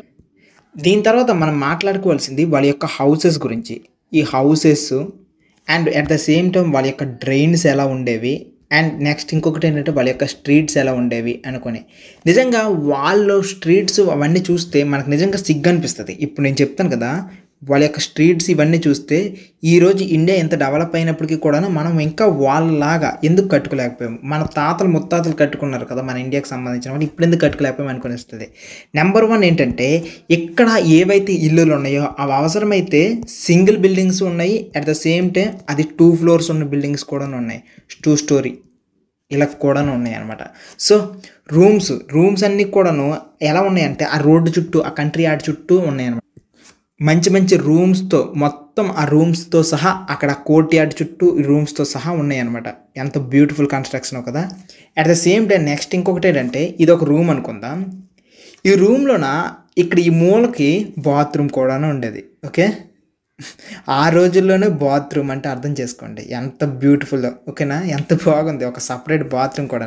అట్ ద సేమ్ టైం ఇంకొకటి చూస్తే వీటికి వాటర్ సప్లై, ఈ బాత్రూమ్ ఉందా, ఈ బాత్రూమ్ నుండి ఏదైతే వేస్ట్ వాటర్ ఉందో ఈ వేస్ట్ వాటర్ ఇక్కడ రోడ్డు అనమాట, ఈ రోడ్డు ఉంటుంది, ఈ రోడ్డు పక్కనే ఒక డ్రైనేజ్ ఇంక ఉంటుంది. సో ఒక డ్రైనేజ్ కూడా ఉంటుంది, ఈ డ్రైనేజ్కి వాటర్ అంతా వచ్చి లింక్ అయిపోయేది అనమాట. సో ఎంత బ్యూటిఫుల్ కన్స్ట్రక్షన్ చూసారా. ఇది ఇల్లు అనుకుంటే ఇంట్లోన ఈ రకంగా ఒక బాత్రూమ్ కన్స్ట్రక్షన్, వేస్ట్ వాటర్ అంతా దీంట్లోకి వెళ్ళిపోతుంటుంది, ఎంత బాగుందో. నెక్స్ట్ ఇంకొకటి ఏంటంటే ప్రతి ఇంటికి కూడాను, మళ్ళీ చెప్తున్నా, ప్రతి అక్క చెల్లికి ప్రతి ఇంటికి కూడాను మంచి సప్లై ఆఫ్ వాటర్. సో ఆ రోజుల్లోనూ వాళ్ళ వాటర్ సప్లై లెవెల్ ఏ రకంగా ఉందో అర్థం చేసుకోవచ్చు. నెక్స్ట్ ఇంకొకటి వాళ్ళ ప్లానింగ్ ఎలా ఉంటుందో ఒకసారి చూపిస్తున్నా. వాళ్ళ డ్రైన్స్కి సంబంధించి వాళ్ళ యొక్క స్ట్రీట్కి సంబంధించి ఇది సిటాడెల్, ఇది లోవర్ టౌన్. ఈ టౌన్లోనే ఎలా ఉంటుందో చూపిస్తాను చూడండి. మధ్యలో మార్కెట్ ఉండేది, మార్కెట్ చుట్టుపక్కల కూడాను ఎలా ఉండేవంటే చిన్న ఇల్లులు ఉండేవి, చిన్నవి. ఓకే, కొన్ని డబుల్ బిల్డింగ్స్, కొన్ని డ్యూయల్ బిల్డింగ్స్ ఇలా ఉండేవి అనమాట ఈ ఊర్లన్నీ కూడా, ఇల్లులన్నీ కూడా. నెక్స్ట్ ఇంకొకటి ఏంటి అని అంటే చూద్దాం, ముందు ఇల్లు లేదు, దాని తర్వాత ఇలా ఇళ్ళన్నీ ఉండేవి. దాంతోపాటు ఇంకొక బ్యూటిఫుల్ థింగ్ చెప్తాను చూడండి, ఈ మార్కెట్కి కనెక్టెడ్గా రోడ్స్ కూడా ఉండేవి, ఇలా మెయిన్ రోడ్స్. ఓకే, ఇలా మెయిన్ రోడ్స్ అన్ని దిక్కులా కూడాను మెయిన్ రోడ్స్ కన్స్ట్రక్షన్ ఉండేవి. ఇంకొకటి ఏంటంటే ప్రతి ఇల్లు ఉంది కదా, ప్రతి ఇంటికి ఎదురుగా అనమాట డ్రైనేజ్. ఓకే, ఇది ప్రతి ఇల్లు అనుకోండి, ఇంటి ఎదురుగా డ్రైనేజ్. ఇది వాళ్ళ వీధులు కదా, ప్రతి ఇంటి ఎదురుగా ఒక డ్రైనేజ్. ఎలాంటి సిస్టమ్ చూసారా, డ్రైనేజ్లు కూడా ఉండేవి. అండ్ ప్రతి బాత్రూంలో వాటర్ అంతా కూడా దానికి వెళ్ళిపోయేది అనమాట ఈ డ్రైనేజ్కి. ఎలాంటి సిస్టమ్ చూసారా. సో నెక్స్ట్ ఇంకొకటి చూడండి, వీళ్ళ యొక్క ఇల్లులన్నీ ఇప్పుడు ఎలా ఉన్నాయి మీకు కనిపిస్తుంది. అసలు మీరు బాగా అబ్జర్వ్ చేస్తే వాళ్ళ యొక్క ఇల్లులన్నీ కూడా గ్రిడ్ ప్యాటర్న్లో ఉన్నవి, నీట్గా గ్రిడ్స్. సో స్ట్రైట్ లైన్ అంటే వాళ్ళ యొక్క ఇల్లులన్నీ కూడా ఎలా ఉన్నాయి, ఇలా వేసుకుని ఇలా నీట్గా గ్రిడ్ బాక్స్ లాగా నీట్గా గ్రిడ్లో ఎవరికెవరికి కావాల్సిన బాక్సుల్లో వాళ్ళకు ఉన్నాయన్నమాట. సో ఇంత బ్యూటిఫుల్ కట్టడం ఉన్నప్పుడు ఎంత బాగుంటుంది చెప్పండి. నిజంగా ఎవరికైనా సరే చాలా హ్యాపీ అనిపిస్తుంది ఇంత బ్యూటిఫుల్ కట్టడం ఉంటే. ఈ మధ్యలో ఉన్నది మార్కెట్, ఇదేమో హౌసెస్. ఇక్కడ ఈ పింక్ కలర్లో ఉన్నవి చూసారా, ఈ పింక్ కలర్లో ఉన్నవన్నీ కూడాను డ్రైనేజ్. అండ్ ఇక్కడ ఈ గ్రీన్ కలర్లో ఉన్నవన్నీ చూసారా, ఇవన్నీ మెయిన్ రోడ్డు. అండ్ ఇక్కడ ఈ మధ్యలో ఉన్న గ్యాప్ అంతా చూసారా, ఈ మధ్యలో ఉన్న గ్యాప్ అంతా కూడా స్ట్రీట్స్. ఇంతకన్నా గొప్ప సిటీ ఆ రోజుల్లో ఇంకెవడు కట్టలేడేమో అనిపించేలా కట్టి. ఒకసారి వాళ్ళు ఎలా చేశారో ఒకసారి నీట్గా మనం మెల్లమెల్లగా రాసేసుకుంటూ వెళ్ళిపోతే చాలా బాగుంటుంది. వాళ్ళు లేడ్ ఇన్ స్ట్రైట్ లైన్. ఈ వాటర్ కూడాను జెంట్లుగా స్లోప్ ఉండేది, అందుకే ఆ వాటర్ కూడాను చక్కగా వెళ్ళిపోయేది అనమాట. నెక్స్ట్ ఇక మూడో పాయింట్ చూసుకున్నట్లయితే ఆ స్ట్రీట్స్ అనేవి కనెక్టెడ్గా ఉండేవి. ఈ కనెక్షన్ అనేది స్ట్రీట్స్తోనూ ఉండేది. అట్ ద సేమ్ టైం ఇదే కనెక్షన్ అనేది వాళ్ళ యొక్క డ్రైన్స్, చిన్న చిన్న స్మాల్ డ్రైన్స్ ఉన్నాయి కదా, ఆ డ్రైన్స్తో కూడా ఉండేది. సో ఇది మొత్తం సిస్టము. సో వీళ్ళు ఇంతలా చేయగలిగినప్పటికీ అసలు వీళ్ళు ఇంతలా చేయడానికి ఏంటి అనుకుంటున్నారు అంటే సైంటిస్టులు అందరూ కూడా, అంటే ఆర్కియాలజిస్టులు అందరూ కూడాను, వీళ్ళు మేక్ మీ ప్రాబబ్లీ వీళ్ళు అనమాట planning at the same time construction, planning plus construction రెండు కూడా ఒకసారి జరిగిపోయి ఉంటాయేమో అనుకొని ఫీల్ అవుతున్నారు అనమాట.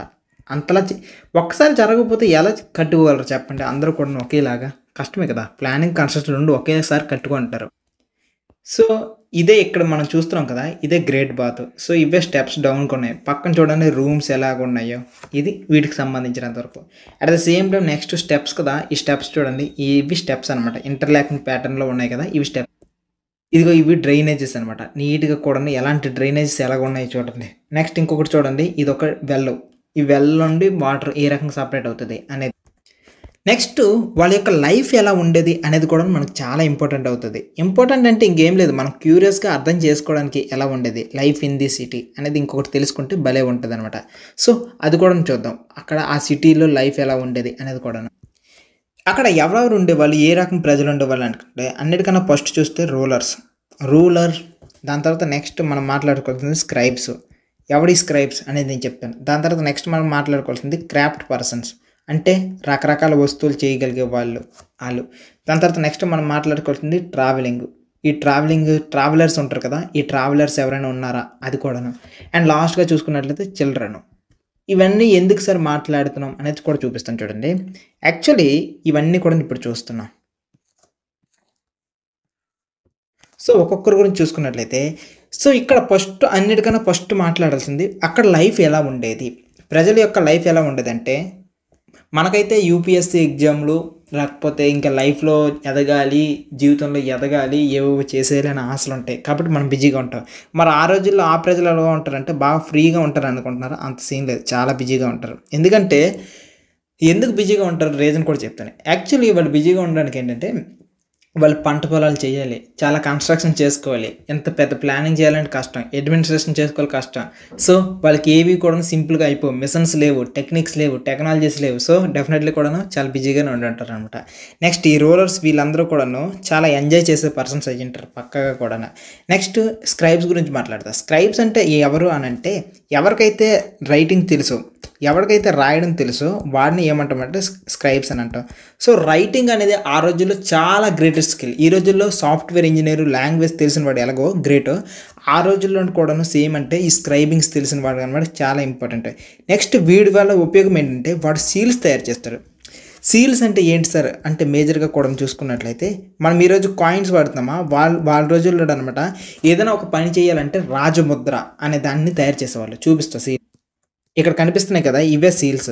సో ఈ టైప్ ఆఫ్ సీల్స్ చేయడము చాలా ఆర్టిస్టిక్గా చేయాలి, బొమ్మలు అందరూ వేయలేరు కదా. సో ఇలా ఒక మట్టి ముద్దను తీసి ఆ మట్టి ముద్దను కర్రపులతో మాటికి అంటూ ఉంటేనే అవుతుంటుంది అనమాట. సో ఇలాంటివి చేయాలంటే డెఫినెట్లీ కూడా స్కిల్ అనేది చాలా కావాలి. సో డెఫినెట్లీ కూడాను అలా. సో ఈ సీల్స్ చేసే వాళ్ళకి ఆ రోజుల్లో చాలా ఎక్కువ బ్యూటిఫుల్ రెస్పెక్ట్ వచ్చేది. నెక్స్ట్ ఇప్పుడు మనం మాట్లాడుకోవేది ఈ క్రాఫ్ట్ పర్సన్స్.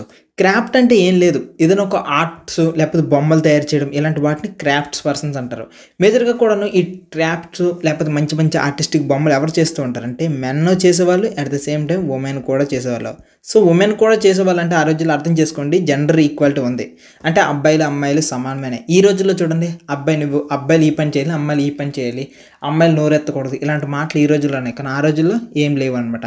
సో, ఇక్కడ వీళ్ళు ఏ రకాలుగా ఈ క్రాఫ్ట్ పనులు చేసేవాళ్ళంటే రాజుకి కావాల్సినవి లేకపోతే వాళ్ళ సంస్థానికి కావాల్సినవి లేకపోతే ఎవడైనా ఏవైనా పనులు కర్ర పనులు కానీ ఇలాంటివి ఏవైనా కావాలంటే ఏవైనా బొమ్మలు కావాలంటే ఇలాంటివి చేసేవాళ్ళు. వీళ్ళు ఎక్కడ చేసేవాళ్ళు మేజర్‌గా కూడానంటే ఒకటి వాళ్ళ ఇంటి దగ్గర పర్సనల్‌గా చేసుకోవాలంటే ఇంటి దగ్గర చేసుకున్నారు. లేదంటే వాళ్ళకంటూ ఒక వర్క్‌షాప్ ఉంటుంది కదా!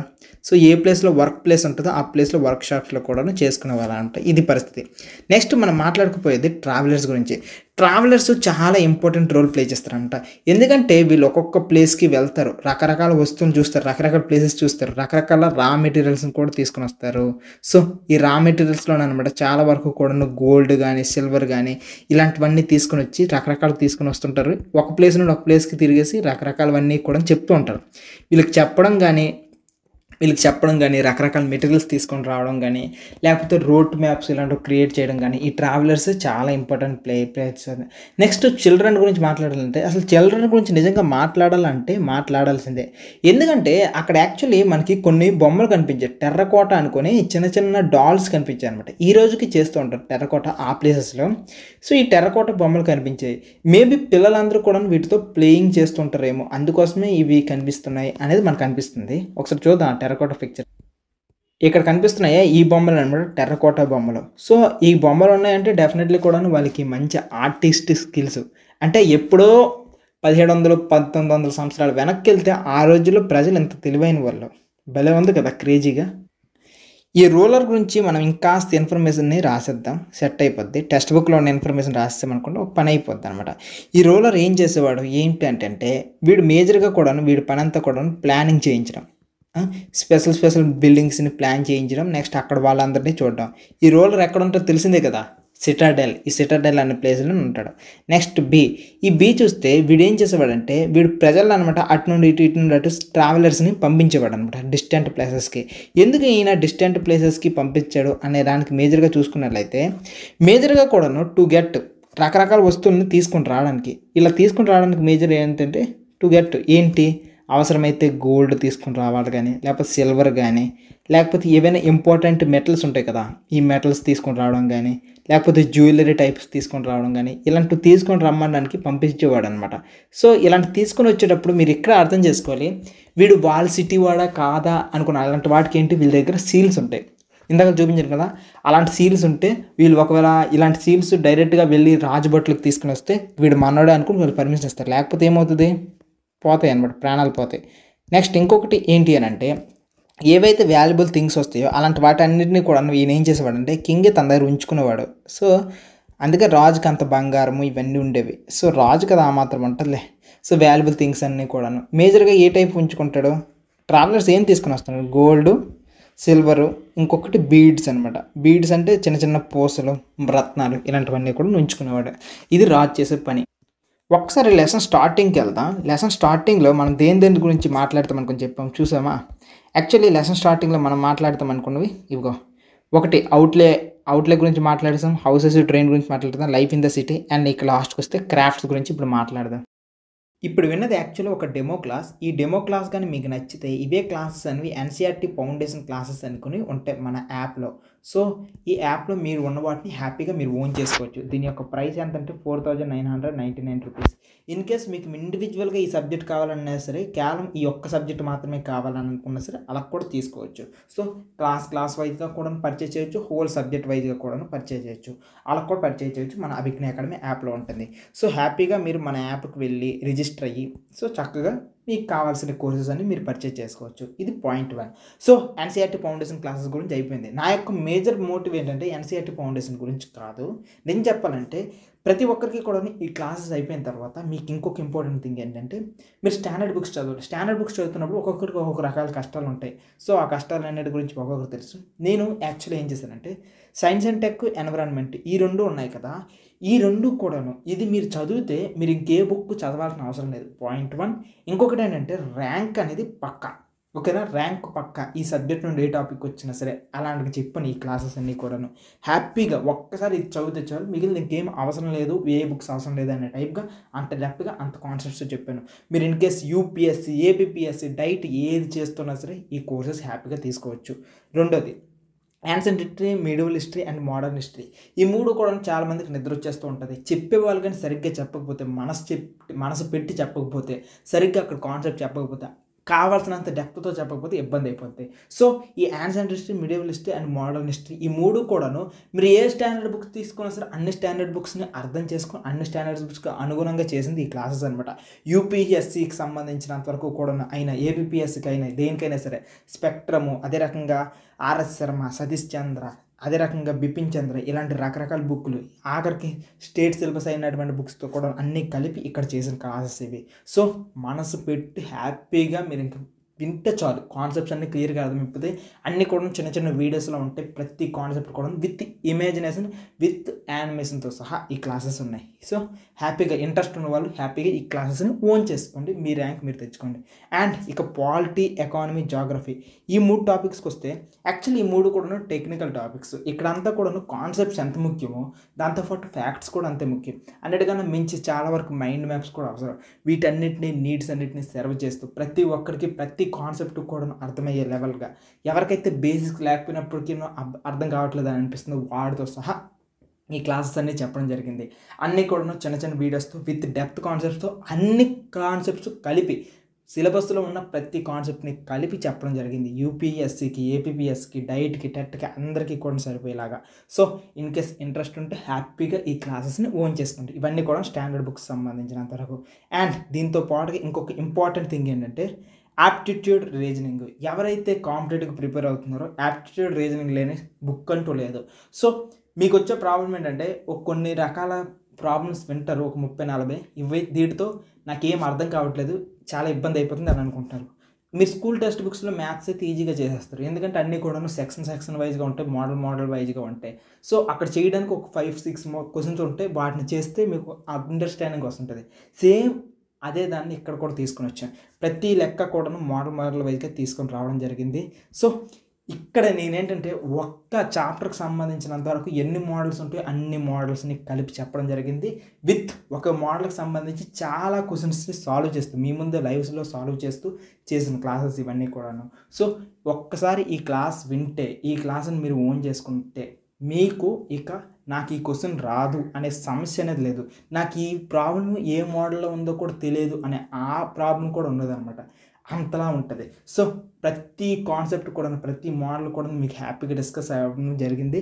అండ్ ఒక్కొక్క మోడల్కి నెంబర్ ఆఫ్ క్వశ్చన్స్ రకరకాల వెర్షన్స్లో రకరకాల బేస్లో చేయడం జరిగింది. అండ్ అన్నిటికన్నా ఈజియెస్ట్ మెథడ్స్. అండ్ ఇంకొక ముఖ్యమైన థింగ్ ఏంటంటే ఏవైతే ఒరిజినల్ మెథడ్స్, క్లాసికల్ మెథడ్స్ ఉన్నాయో వాటితో సహా చేయడం జరిగింది. చెప్తున్నా కదా, ఇది బేసిక్ నుండి మొదలు పెడితే క్యాట్ ఎగ్జామ్ వరకు కూడాను, ఓకే, క్యాట్ ఎగ్జామ్ వరకు కూడా అంత లెవెల్ వరకు చెప్పడం జరిగింది. సో ఇది ప్రతి బేసిక్ నుండి లాస్ట్ క్యాట్ ఎగ్జామ్ వరకు కూడా చేయొచ్చు అనమాట, ఓకేనా. సో ఈ క్లాసెస్ అన్నీ కూడా మన అభిజ్ఞ అకాడమీ యాప్లో ఉంటాయి. అండ్ అన్నిటికన్నా మించి మీరు ఇప్పుడు చూస్తున్న ప్రైజెస్ అనేవి తర్వాత ఉండకపోతే మాత్రం ఏం చేయలేను, ఎందుకంటే ఈ వీడియో అనేది హ్యాపీగా రికార్డ్ చేసింది కాబట్టి. ఒకవేళ మీరు వెళ్ళి చూసినప్పటికీ ప్రైసెస్ అన్ని చేంజ్ అయ్యి ఉంటే అక్కడ డెఫినెట్లీ కూడాను సో ప్రైసెస్ చేంజ్ అయిపోయి ఈ వీడియో లాస్ట్ అయిపోయింది అని అనుకోవచ్చు. సో ఈ ప్రైసెస్ ఉన్నప్పుడు ఈ క్లాసెస్ హ్యాపీగా తీసుకోండి. అంత తెలిసిందే కదా, మనకి అభిజ్ఞ అకాడమీ యాప్ ఉంది. ఈ యాప్లో హ్యాపీగా క్లాసెస్ అన్నీ ఉంటాయి, హ్యాపీగా రిజిస్టర్ అయిపోండి. అండ్ అన్నిటికన్నా మించి లైఫ్ టైం వ్యాలిడిటీ. సో ఇప్పుడు మీరు వీడియో రికార్డ్ చేస్తున్నప్పుడు ఈ ప్రైసెస్తోనే క్లాసెస్ ఉంటే మాత్రం లైఫ్ టైం వ్యాలిడిటీ. తర్వాత జాయిన్ అయిన వాళ్ళకి లేదు, ఓకేనా. ప్రజెంట్ ఈ వీడియో చూసి ఈ ప్రైసెస్లో కొన్న వాళ్ళు ఉంటారు కదా, వాళ్ళకి మాత్రం లైఫ్ టైం వ్యాలిడిటీ. మీరు కొనే ముందు చూసుకోండి ప్రైస్ ఏ రకంగా ఉంది, లైఫ్ టైం వ్యాలిడిటీ ఉందా లేదా అనేది.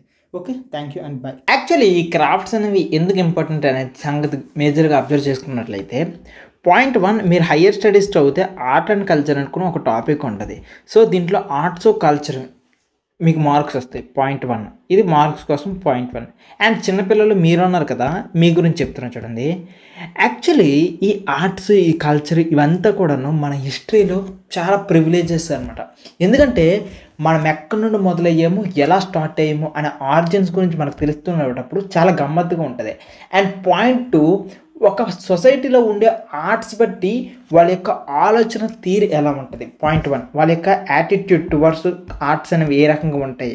అండ్ వాళ్ళ యొక్క యాటిట్యూడ్తో పాటు వాళ్ళు మనకి వాళ్ళ యొక్క ఆర్ట్స్ వాళ్ళు చేసుకునేటప్పుడు అండ్ వాళ్ళ యొక్క ఐటమ్స్ వాళ్ళు చేసుకునేటప్పుడు ఏ టైప్ ఆఫ్ మైండ్ సెట్ ఉంది అనేది కూడా మనకు తెలుస్తుంది. అండ్ ఇంకొకటి ఏంటంటే వాళ్ళు ఎంత మెచ్యూర్డ్గా ఉన్నారో అనే విషయం కూడాను బాగా తెలిసిపోద్ది అనమాట ఈ కేవలం ఆర్ట్స్ బట్టే.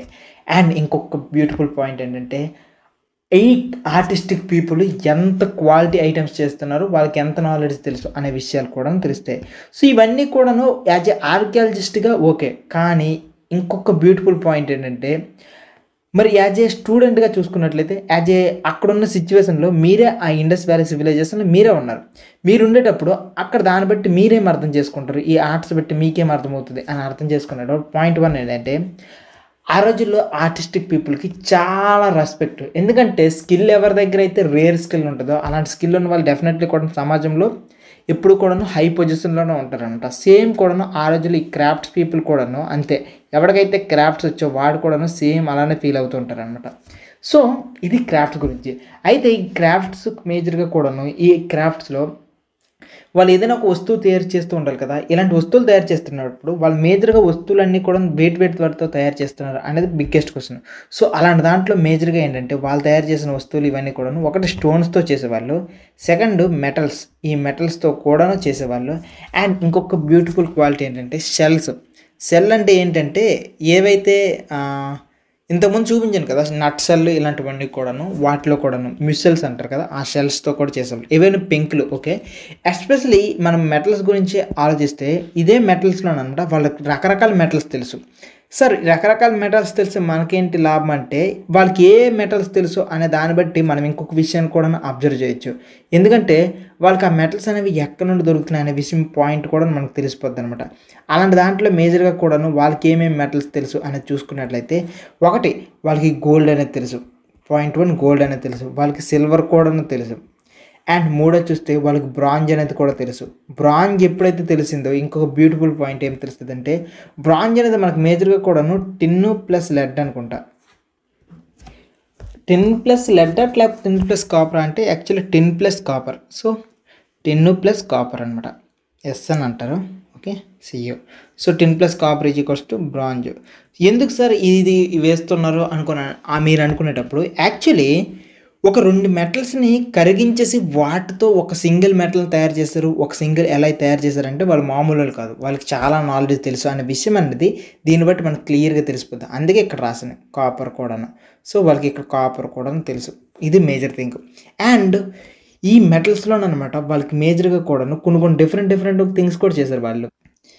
ఇదే మెటల్స్ గురించి ఇంకాస్త ఇన్ఫర్మేషన్ తీసుకున్నట్లయితే యాక్చువల్లీ ఈ మెటల్స్తో ఏం చేస్తారు సింపుల్గా గోల్డ్ సిల్వర్తో అయితే వాళ్ళు ఆర్నమెంట్స్ చేయాలి, లేదంటే ఇంకొక వెసల్స్ కూడా చేయాలి. వెసల్స్ అంటే రకరకాల కుండలు, రకరకాల ఇనుముతో సామాన్లు ఇలాంటివన్నీ వాటిని వెసల్స్ అంటారు.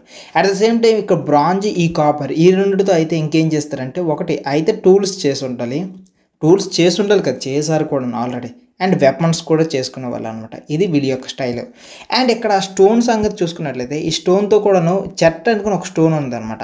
ఈ చెట్టు అనే స్టోన్తో రకరకాల బొమ్మలు కూడా చేసేవాళ్ళు. చూపిస్తా, ఇక్కడ కనిపిస్తున్న పిక్చర్ ఉంది కదా, ఈ పిక్చర్ని ఏమంటామంటే యాక్చువల్లీ కూడాను పశుపతి అంటారు.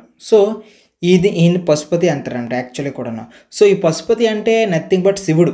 సో శివుడు బొమ్మ కూడా ఇక్కడ వీళ్ళు దేంతో చేస్తున్నారు క్లియర్గా అబ్జర్వ్ చేస్తే ఇక్కడ ఈ శివుడు బొమ్మ అనేది చెట్టు అనే రాయి అనమాట, ఆ రాయితోనే చేశారు. చూసారా, అంటే వాళ్ళు రాయిని కూడాను వాళ్ళు స్టోన్స్ని కూడాను యూజ్ చేసే అంత టెక్నాలజీ ఉంది. అంటే వాళ్ళు ఆర్టిస్టిక్గా ఎంత ఉన్నారు చూడండి, రాయి పైన కూడా బొమ్మలు చెక్కే అంత దీనిలాగా. ఆ తర్వాత నెక్స్ట్ ఇదే వాటికి సంబంధించినంతవరకు ఈ క్రాఫ్ట్స్కి సంబంధించినంతవరకు ఇంకేమున్నాయి విషయాలు మనకు బాగా తెలుసుకోవాల్సింది ఏంటంటే సెకండ్ ఈ బి అనే పాయింట్లో చూసుకున్నట్లయితే వాళ్ళు బీడ్స్ని యూజ్ చేశారు. బీడ్స్ అంటే ఏం లేదు పూసలు ఓకేనా, పూసలు. వాళ్ళు వెయిట్స్ని కూడా యూజ్ చేశారు. సార్ వెయిట్స్కి అంత గొప్పది ఏమైనా ఉందా, అంత లాజిక్గా మీరు ఎందుకు చెప్తున్నారు అంటే యాక్చువల్లీ వెయిట్స్ అనేది ఈ రోజుల్లో ఈజీ టాస్క్. ఎందుకు అని అంటే అంతా కూడాను 1 kg అంటే అన్నీ కూడాను కంప్యూటర్ మిషన్లో 1 kg అని చేయొచ్చు. కానీ ఆ రోజుల్లో వాళ్ళు ప్రిసైజ్గా 1 కేజీ అనుకుని వాళ్ళు తయారు చేయాలనుకుంటే ప్రతి స్టోన్ని కూడాను 1 గ్రామ్ అటు వెళ్ళకూడదు, 1 గ్రామ్ ఇటు వెళ్ళకూడదు, అంతలాగా ప్రెసిషన్తో చేయాలి. అలాంటిది వాళ్ళు వెయిట్స్ కూడాను చేయగలిగారు. చూసారా ఇక్కడ వెయిట్స్ అనేవి ఎలా చేసినారు, ఇది. So small weights. నెక్స్ట్ దాంతోపాటు మీకు ఇక్కడ చెప్పాను కదా ఇంకొకటి కూడాను, అది ఏంటి అని అంటే వాళ్ళు బీడ్స్ యూజ్ చేశారు అనుకోండి. బీడ్స్తో చూడండి ఇక్కడ చక్కగా రెడ్ పూసలు, ఈ రెడ్ కలర్ పూసలతోనమాట ఇలాంటి పోట్స్లు కూడా వీటిని కూడా చేశారు. సో ఈ రెడ్ కలర్ మెటీరియల్ని ఏమంటారు అంటే కార్నేలియన్ అనే అంటారు ఈ మెటీరియల్ని. సో అలాంటి మెటీరియల్ని యూజ్ చేసుకొని ఇలాంటి బీడ్స్ కూడా చేసేవాళ్ళు. పూసలు మెడలో చైన్స్ అంటారు కదా, ఆ చైన్స్ చేశారు. దాంతోపాటు ఇక్కడ చూడండి అవసరమైతే బ్లేడ్లు కూడా చేసుకునే వాళ్ళు. ఈ బ్లేడ్స్ దేనికోసం అంటే యాక్చువల్లీ ఇవన్నీ కూడా ఈ బ్లేడ్స్ అనేవి వెపన్స్ లాగా యూజ్ అవుతాయి. ఆ తర్వాత వీళ్ళ యొక్క టాలెంట్ ఇంకా మనం చూద్దాం. యాక్చువల్ వీళ్ళ యొక్క టాలెంట్ మనం చూసుకున్నట్లయితే వీళ్ళు సీల్స్ కూడా చేసేవాళ్ళు. సో సీల్స్ కూడా చేశారంటే అర్థం చేసుకోండి సీల్స్ అనేవి ఎందుకు ఉపయోగపడతాయి అనేది కూడా కాస్త రాస్తారు చూడండి. యాక్చువల్లీ ఈ సీల్స్ సంగతి వచ్చేటప్పుడు సీల్స్ అనేవి దేనికి ఏదైనా ఒక దానికి ఎంట్రన్స్ టికెట్ లాగా, మనకైతే హాల్ టికెట్లు ఉండేవి, కానీ ఆ రోజుల్లో వాళ్ళకి మాత్రం ఏదైనా ఒక పని జరగాలి అని అనుకుంటే అవి ఈ సీల్స్ రూపంలోనే ఉండేవి. ఇవి ఏం చేసేవాడు అంటే వాళ్ళకి పర్మిషన్ ఇవ్వడానికి, లేకపోతే ఎవరికైనా మనకి సపోర్ట్ ఇవ్వడానికి, నా దగ్గర ఇది ఉంది అనుకొని చెప్పుకోవడానికి పాస్ లాగా అనమాట. ఇవి మేజర్గా కూడా రెక్టాంగులర్గా ఉండేవి. ఇప్పుడే మీకు పశుపతి ఇది చూపించాను కదా, ఈ Pashupati. So at the same time ఇంకొన్ని దగ్గరలో అయితే ఎనిమల్ కార్వింగ్స్ కూడా ఉండేవి అనమాట వీళ్ళ యొక్క సీల్స్ మీద.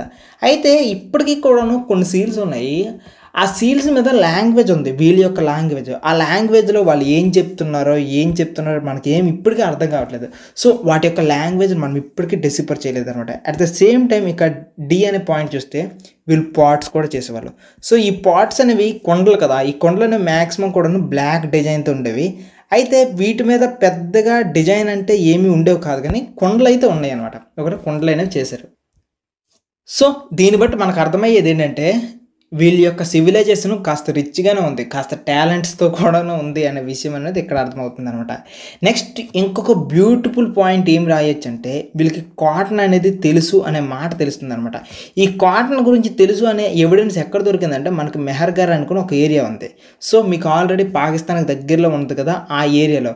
సో అసలు మీరు బాగా ఊహించండి, వీళ్ళు అసలు ఎప్పుడు ఇండస్ వ్యాలీ సివిలైజేషన్ ఇప్పుడు నుండి చూస్తే ఎప్పుడో 7,000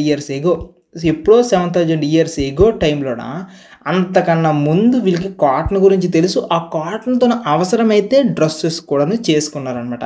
సరే అలా డ్రెస్ చేశారు అనడానికి ఏదైనా ఒక ఎగ్జాంపుల్ ఉందా అంటే చూపిస్తారు.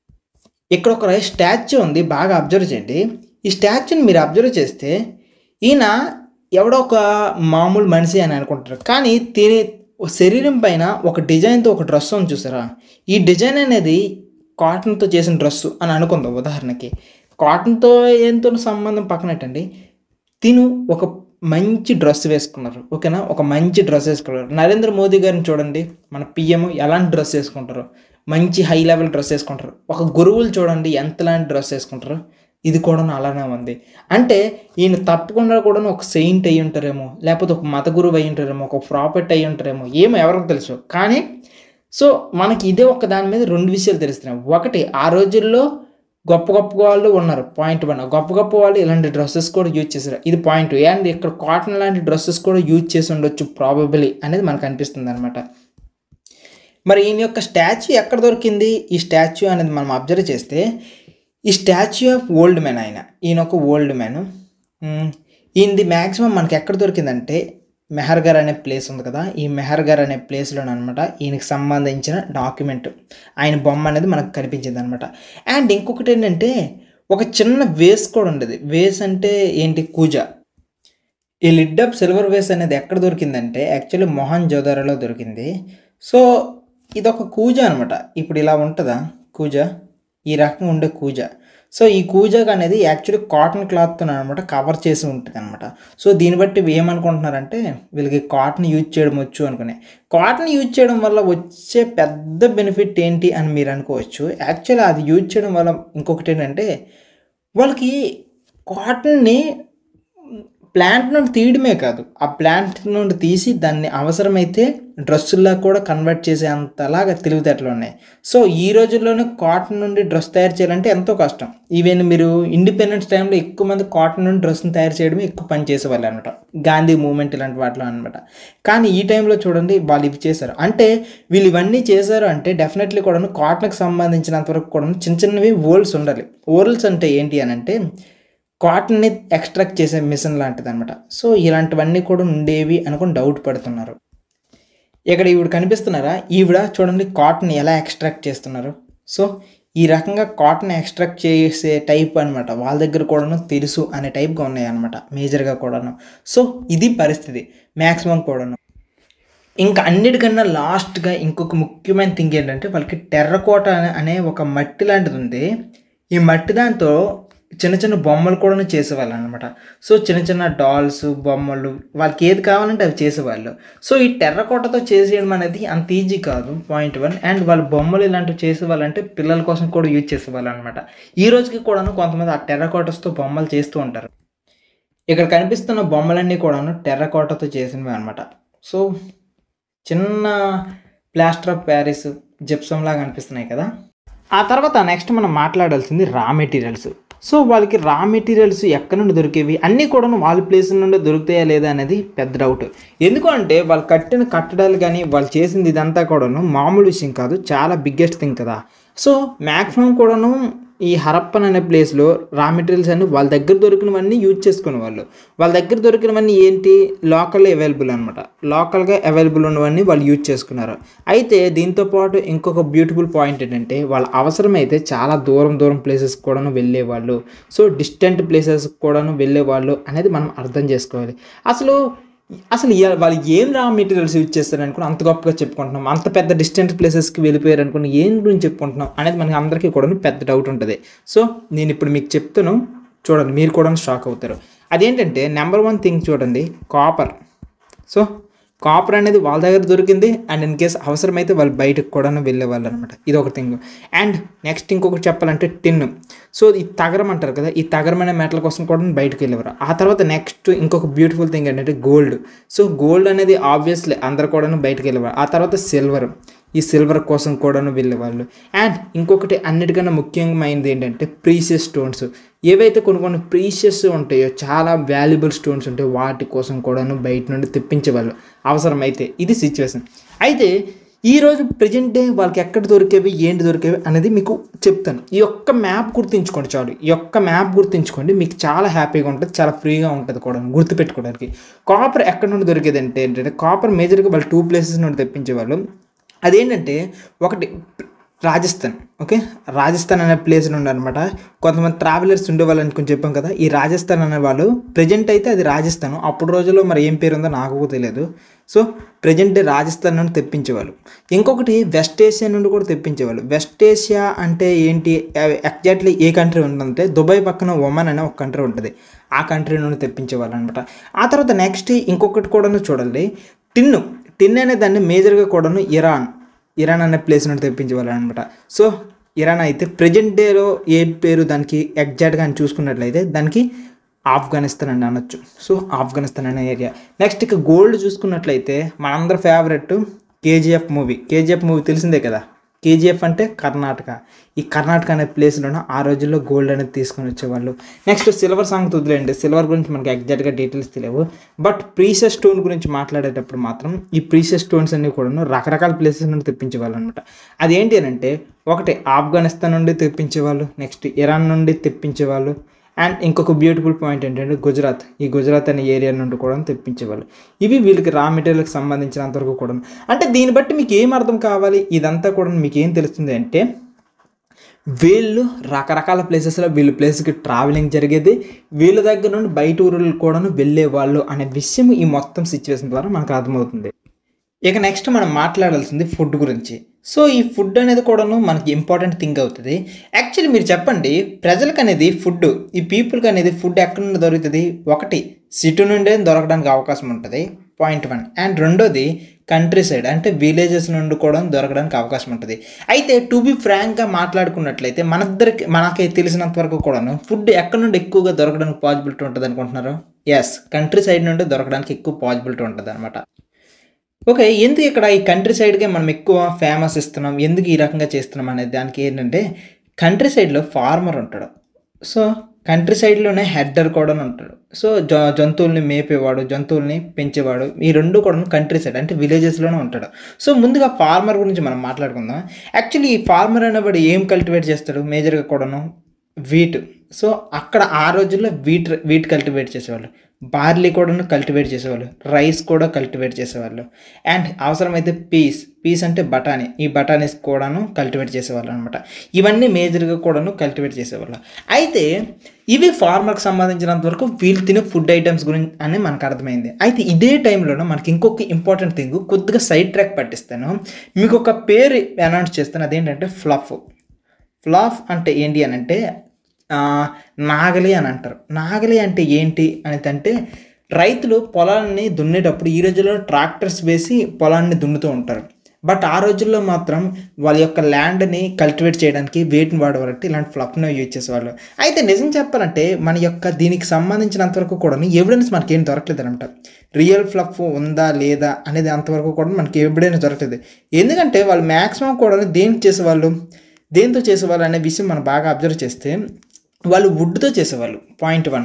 సో ఎందుకు రీజన్ ఏంటంటే వాళ్ళు వుడ్తో చేసేవాళ్ళు. వుడ్ అనేది ఎంతకాలం బతికుంటుందా? బతికుండదు. మరి ఎలా చెప్పగలుగుతున్నారు అసలు మరి వీళ్ళు ఫ్లఫ్ అనేది యూజ్ చేశారు అనుకుంటే ఆన్సర్ చూపిస్తా. ఇక్కడ కనిపిస్తున్న ఒక డయాగ్రామ్ ఉంది కదా, ఈ డయాగ్రామ్ బట్టి చెప్తున్నారు అనమాట. ఎందుకు అంటే ఇక్కడ ఈ డయాగ్రామ్లో ఇది ఒక ఫ్లఫ్, ఇది చిన్నపిల్లలు ఆడుకోవడానికి టెర్రకోటతో చేసిన ఒక బొమ్మ అనమాట. సో దీన్ని బట్టి వాళ్ళు ఏమనుకుంటున్నారంటే మేబీ వాళ్ళకి ఈ ఫ్లాఫ్ అనే దాన్ని యూజ్ చేస్తూ ఉంటారు, పాయింట్ అంటే వాళ్ళు అగ్రికల్చర్ కోసం యూజ్ చేస్తూ ఉంటారు అనే విషయం కూడాను ఊహిస్తున్నారు ఆర్కియాలజిస్టులు. అయితే ఇక్కడ ఇంపార్టెంట్ ఒక థింగ్ చెప్తున్నాను చూడండి, అది ఏంటి అని అంటే ఆ రోజుల్లో మనం బాగా అబ్జర్వ్ చేస్తే మెన్ ప్లస్ ఉమెన్ వీళ్ళిద్దరూ కూడాను ఈక్వలే. ఓకేనా? ఆ రోజుల్లో ఎందుకంటే అది పెద్దగా ఉండదు. సో దీన్ని బట్టి ఏమనుకుంటున్నారంటే ఈ ఫార్మింగ్ అనేది మెన్ చేసేవాడు ఉమెన్ చేసేవాడు అనుకుంటున్నారు సైంటిస్టులు, ఆర్కియాలజిస్టులు. కాకపోతే అది అంత నాట్ షూర్ అనిపిస్తుంది. షూర్గా తెలియదు, బట్ ఎక్స్పెక్ట్ చేస్తున్నారు ఇద్దరు కలిపి అగ్రికల్చర్ని చేసేవాళ్ళు అనే మాట గట్టిగా వినిపిస్తున్న మాట అనమాట. ఇది ఫార్మింగ్ సైడ్. మరి ఇప్పుడు హెడ్డర్ సైడ్ వాడు ఫుడ్ ఎలా చేసేవాళ్ళు అనేది కూడా ఇంపార్టెంట్ థింగ్ కదా, అది కూడా చూద్దాం. అయితే ఈ హెడ్డర్ గురించి మాట్లాడడానికన్నా ముందు ఒక్క నిమిషం ఇంకొక దాని గురించి కూడా మాట్లాడదాం. అది ఏంటి అని అంటే ఇక్కడ వీళ్ళు అగ్రికల్చర్ చేసేటప్పుడు ఈ వీటు, బార్లీ, రైస్ ఇవన్నీ చేసేటప్పుడు మనకు ఒకటి అర్థమవుతుంది. ఎందుకంటే ఆ ఏరియాలో వర్షాలు తక్కువ. యాక్చువల్లీ రెయిన్ఫాల్ అనేది చాలా తక్కువ ఉంటుంది ఆ ఏరియాలో. ఆ ఏరియా అంటే పాకిస్తాను, అదే రకంగా పంజాబ్ ఆ ఏరియాలో ఉంటుంది రెయిన్ఫాల్ బాగా తక్కువ. సో ఇలాంటి తక్కువ అయినప్పుడు వాళ్ళకి మరి ఇదంతా ఎలా వచ్చి ఉంటుంది, వాళ్ళు అగ్రికల్చర్ ఎలా చేసుకొని ఉంటారంటే మేబీ ఇరిగేషన్ అంటే ఏంటి అని అంటే వాటర్ అటువైపు తరలించడం.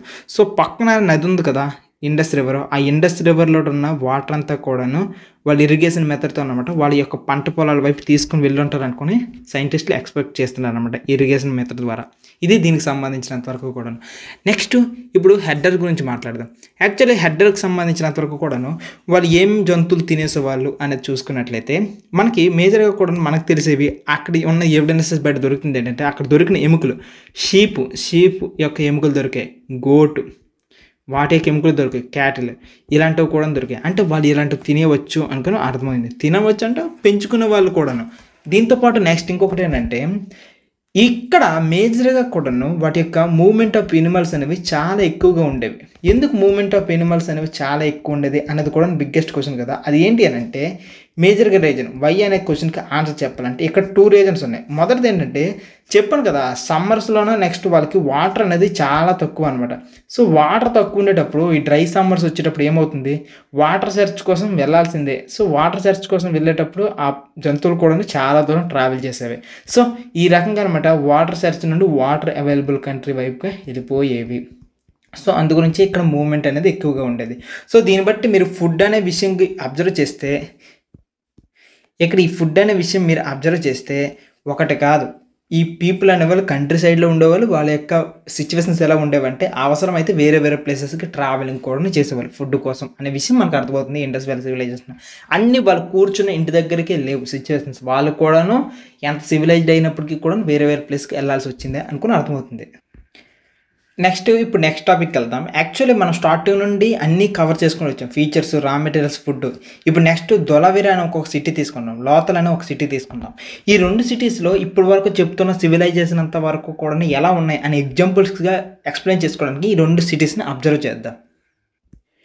ఇప్పుడు మనం మాట్లాడిపోయే సిటీస్ యొక్క ప్లేసెస్ చెప్తాను చూడండి. ఇది యాక్చువల్లీ గుజరాత్ అనమాట. ఈ ఏరియా అంతా కూడాను. ఈ గుజరాత్ దగ్గర చూడండి. యాక్చువల్లీ ఇది గుజరాత్ కాబట్టి ఇక్కడ ఉంది ధొలవిరా. అండ్ ఇక్కడ చూడండి ఇది లోథల్ అనమాట.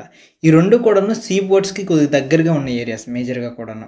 ఈ లోథల్ అయితే కంప్లీట్‌గా ఇక్కడ నది ఇదంతా సముద్రం కదా! ఈ సముద్రం ఏరియాకి ఎగ్జాక్ట్‌గా ఈ పక్కన ఉంది లోథల్. అది పరిస్థితి. ఒకటి లోథల్, ఇంకొకటి ధోలవీరా. ఒకటి లోథల్ అయితే ఇంకొకటి ధోలవీరా. ఈ 2 కూడాను. ఇప్పుడు ఆ 2 సిటీస్ గురించి చూద్దాం. ఒకటి ధోలవీరా. ధొలవీరా. ఇంకొక సిటీ పేరు ఏం పేరంటే లోథల్. చెప్పాను కదా! ఈ లోథల్ అనేది యాక్చువల్లీ ఒక డాక్ యార్డ్ అనమాట. డాక్ యార్డ్ అంటే మీకు తెలిసిందే కదా! నథింగ్ బట్ అంటే ఒక చిన్న పోర్ట్ లాంటిది ఈ ఏరియా కూడాను. ఇప్పుడు ఈ రెండిటి యొక్క లొకేషన్స్ ఎక్కడున్నాయి అనేది మనం మేజర్‌గా చూడాలి. ఇక్కడ ఈ ధోలవీరా అని యొక్క లొకేషన్ మనకు మేజర్‌గా అబ్జర్వ్ చేసినట్లయితే దీని యొక్క లొకేషన్ రాన్ ఆఫ్ కచ్ అంటారు. రాన్ ఆఫ్ కచ్. ఇందాక చూపించాను కదా! ఆ ప్లేస్‌ని రాన్ ఆఫ్ కచ్ అంటారు. సో, కాస్త బురద నేల అనమాట. ఇంకా లొకేషన్ ఇంకా ప్రిసైజ్‌గా మీకు కావాలి అని చెప్పుకున్నట్లయితే దీనికి కాదిర్ బెయిట్ అంటారు. మీకు టెక్స్ట్ బుక్‌లో ఇచ్చారు కాబట్టి రాస్తున్నా. లేకపోతే నాలాంటోడు విడిచిపెట్టేస్తారు. ఇన్ కేస్ ఎగ్జామ్స్‌లో ఎవడైనా డెప్త్‌గా అడగాలనుకున్నాడు అనుకో అడుగుతుంటాడు.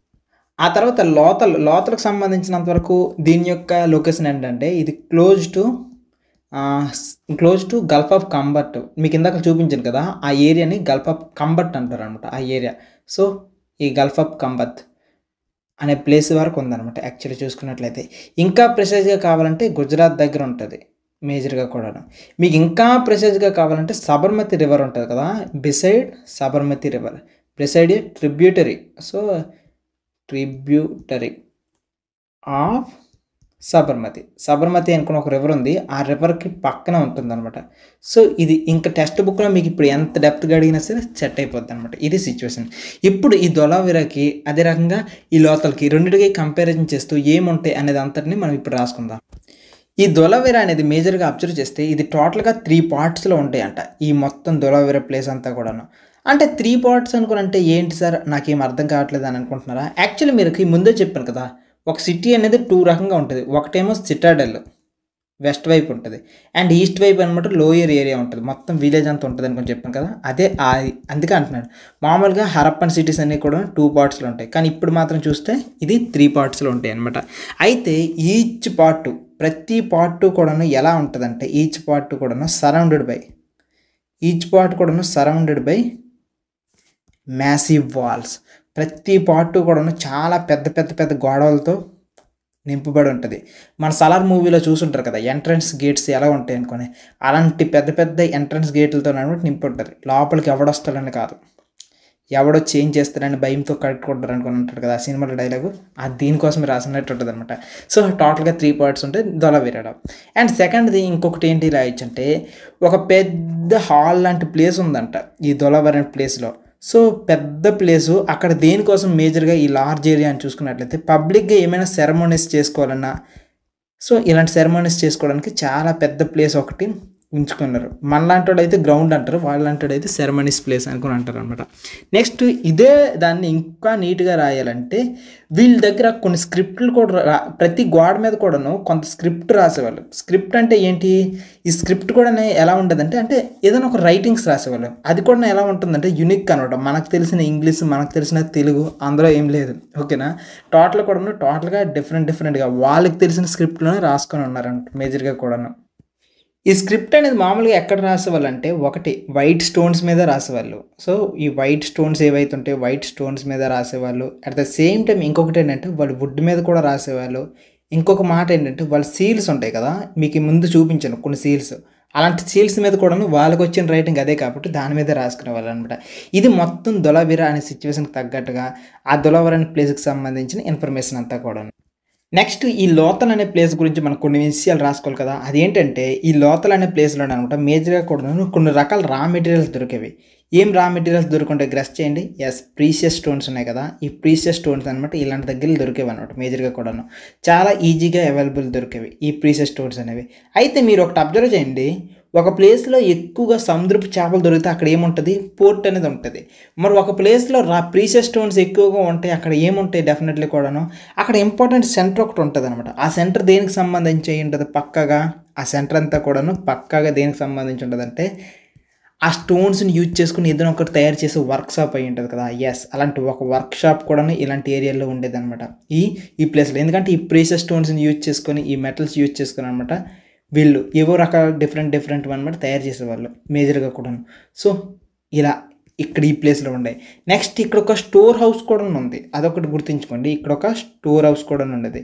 స్టోర్ హౌస్ దేనికోసం మీరు గెస్ చేయండి. యెస్, గ్రెయిన్స్‌ని ఇలాంటి వాటన్నిటిని కూడాను దాయడానికి స్టోర్ హౌస్ ఉంది. ఈ స్టోర్ హౌస్ అనేది సీల్స్ కోసము ఉంది. At the same time grains కోసము కూడాను ఉన్నాయన్నమాట సీల్స్. సో, ఈ లోతల్ అంటే మీకు ఇక్కడ నుంచి ఏం గుర్తు రావాలంటే, ఒకటి డాక్ యార్డ్ గుర్తు రావాలి. అంటే port. At the same time రా మెటీరియల్స్‌ని యూజ్ చేసేయడానికి ఇది కూడాను గుర్తు రావాలన్నమాట. అంటే ప్రీషియస్ స్టోన్స్‌కి సంబంధించిన రా మెటీరియల్ అనేది కూడాను మీకు గుర్తు రావాలి. అండ్ దానికి రిలేటెడ్ అయినటువంటి వర్క్‌షాప్ కూడాను గుర్తు రావాలి ఇక నుంచి కూడాను. ఇప్పుడు ఒక ఇంపార్టెంట్ థింగ్ చెప్తాను. మీరు డెఫినెట్లీ కూడా షాక్ అయిపోతారు. ఇప్పటి వరకు ఎంత బ్యూటిఫుల్‌గా ఉంది అని అనుకుంటున్న ఇదే హరప్పా సిటీ యాక్చువల్లీ నాశనం అయిపోయింది. యెస్, ఇదే హరప్పన్ సిటీ నాశనం అయిపోయింది. ఎందుకు ఇదే హరప్పన్ సిటీ ఇప్పటి వరకు కూడాను ప్రజలతో ఎందుకు లేదు అనేది బిగ్గెస్ట్ క్వశ్చన్.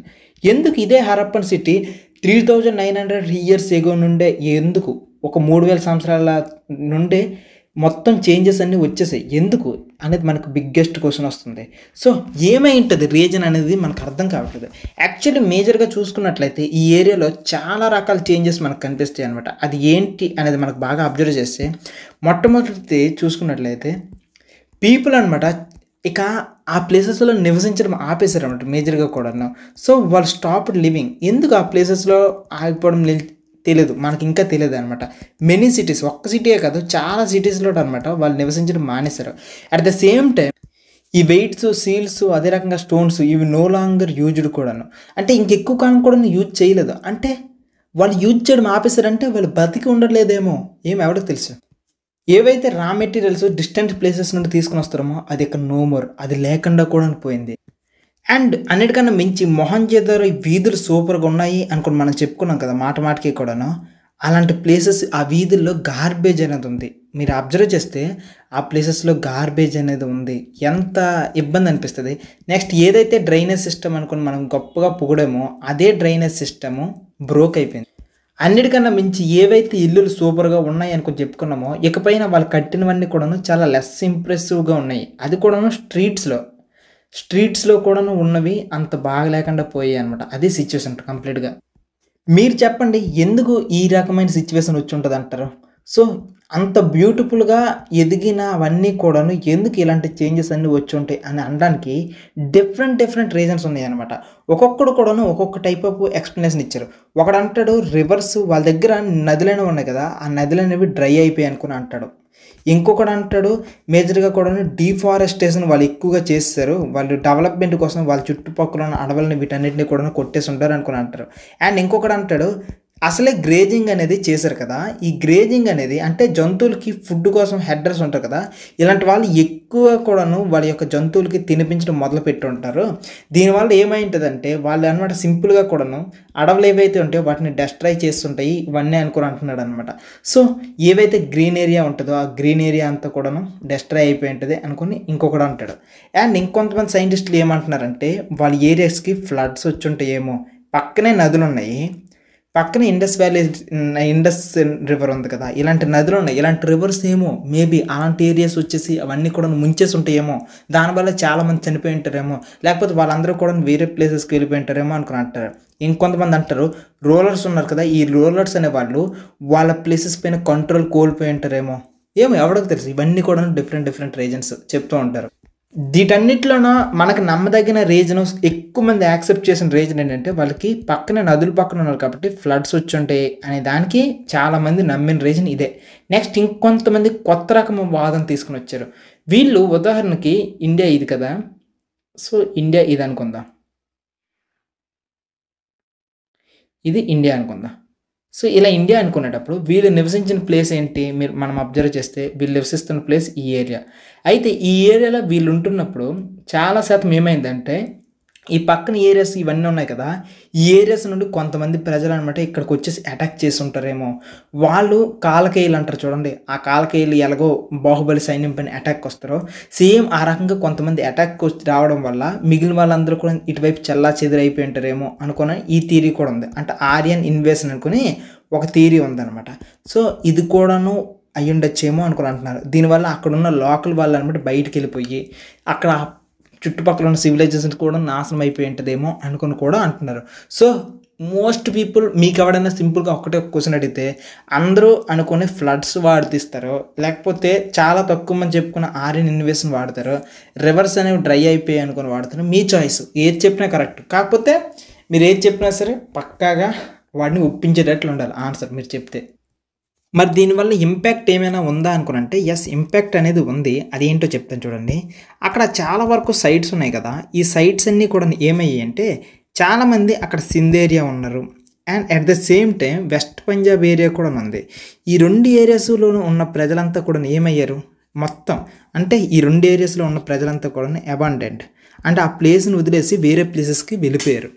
అందుకే కదా ఆ ప్లేసెస్లో ఉన్న కోటలు కానీ బిల్డింగ్స్ కానీ ఇప్పటికీ కూడా ఇలా మిగిలిపోయాయి. అంటే ఏంటి, ఆ ప్లేసెస్ని ఖాళీ చేసి వేరే ప్లేస్కి వెళ్ళిపోయారు అన్నాడు, దానివల్ల అయ్యిందనమాట. నెక్స్ట్ ఇంకొకటి ఏంటంటే పీపుల్ ఎవరైతే ఉన్నారో సెకండ్ రీజన్, ఈ సెకండ్ ఎఫెక్ట్ ఏంటంటే పీపుల్ ఎవరైతే ఉన్నారో వాళ్ళు అనమాట వేరియస్ ఏరియాస్కి వెళ్ళిపోయేవాళ్ళు.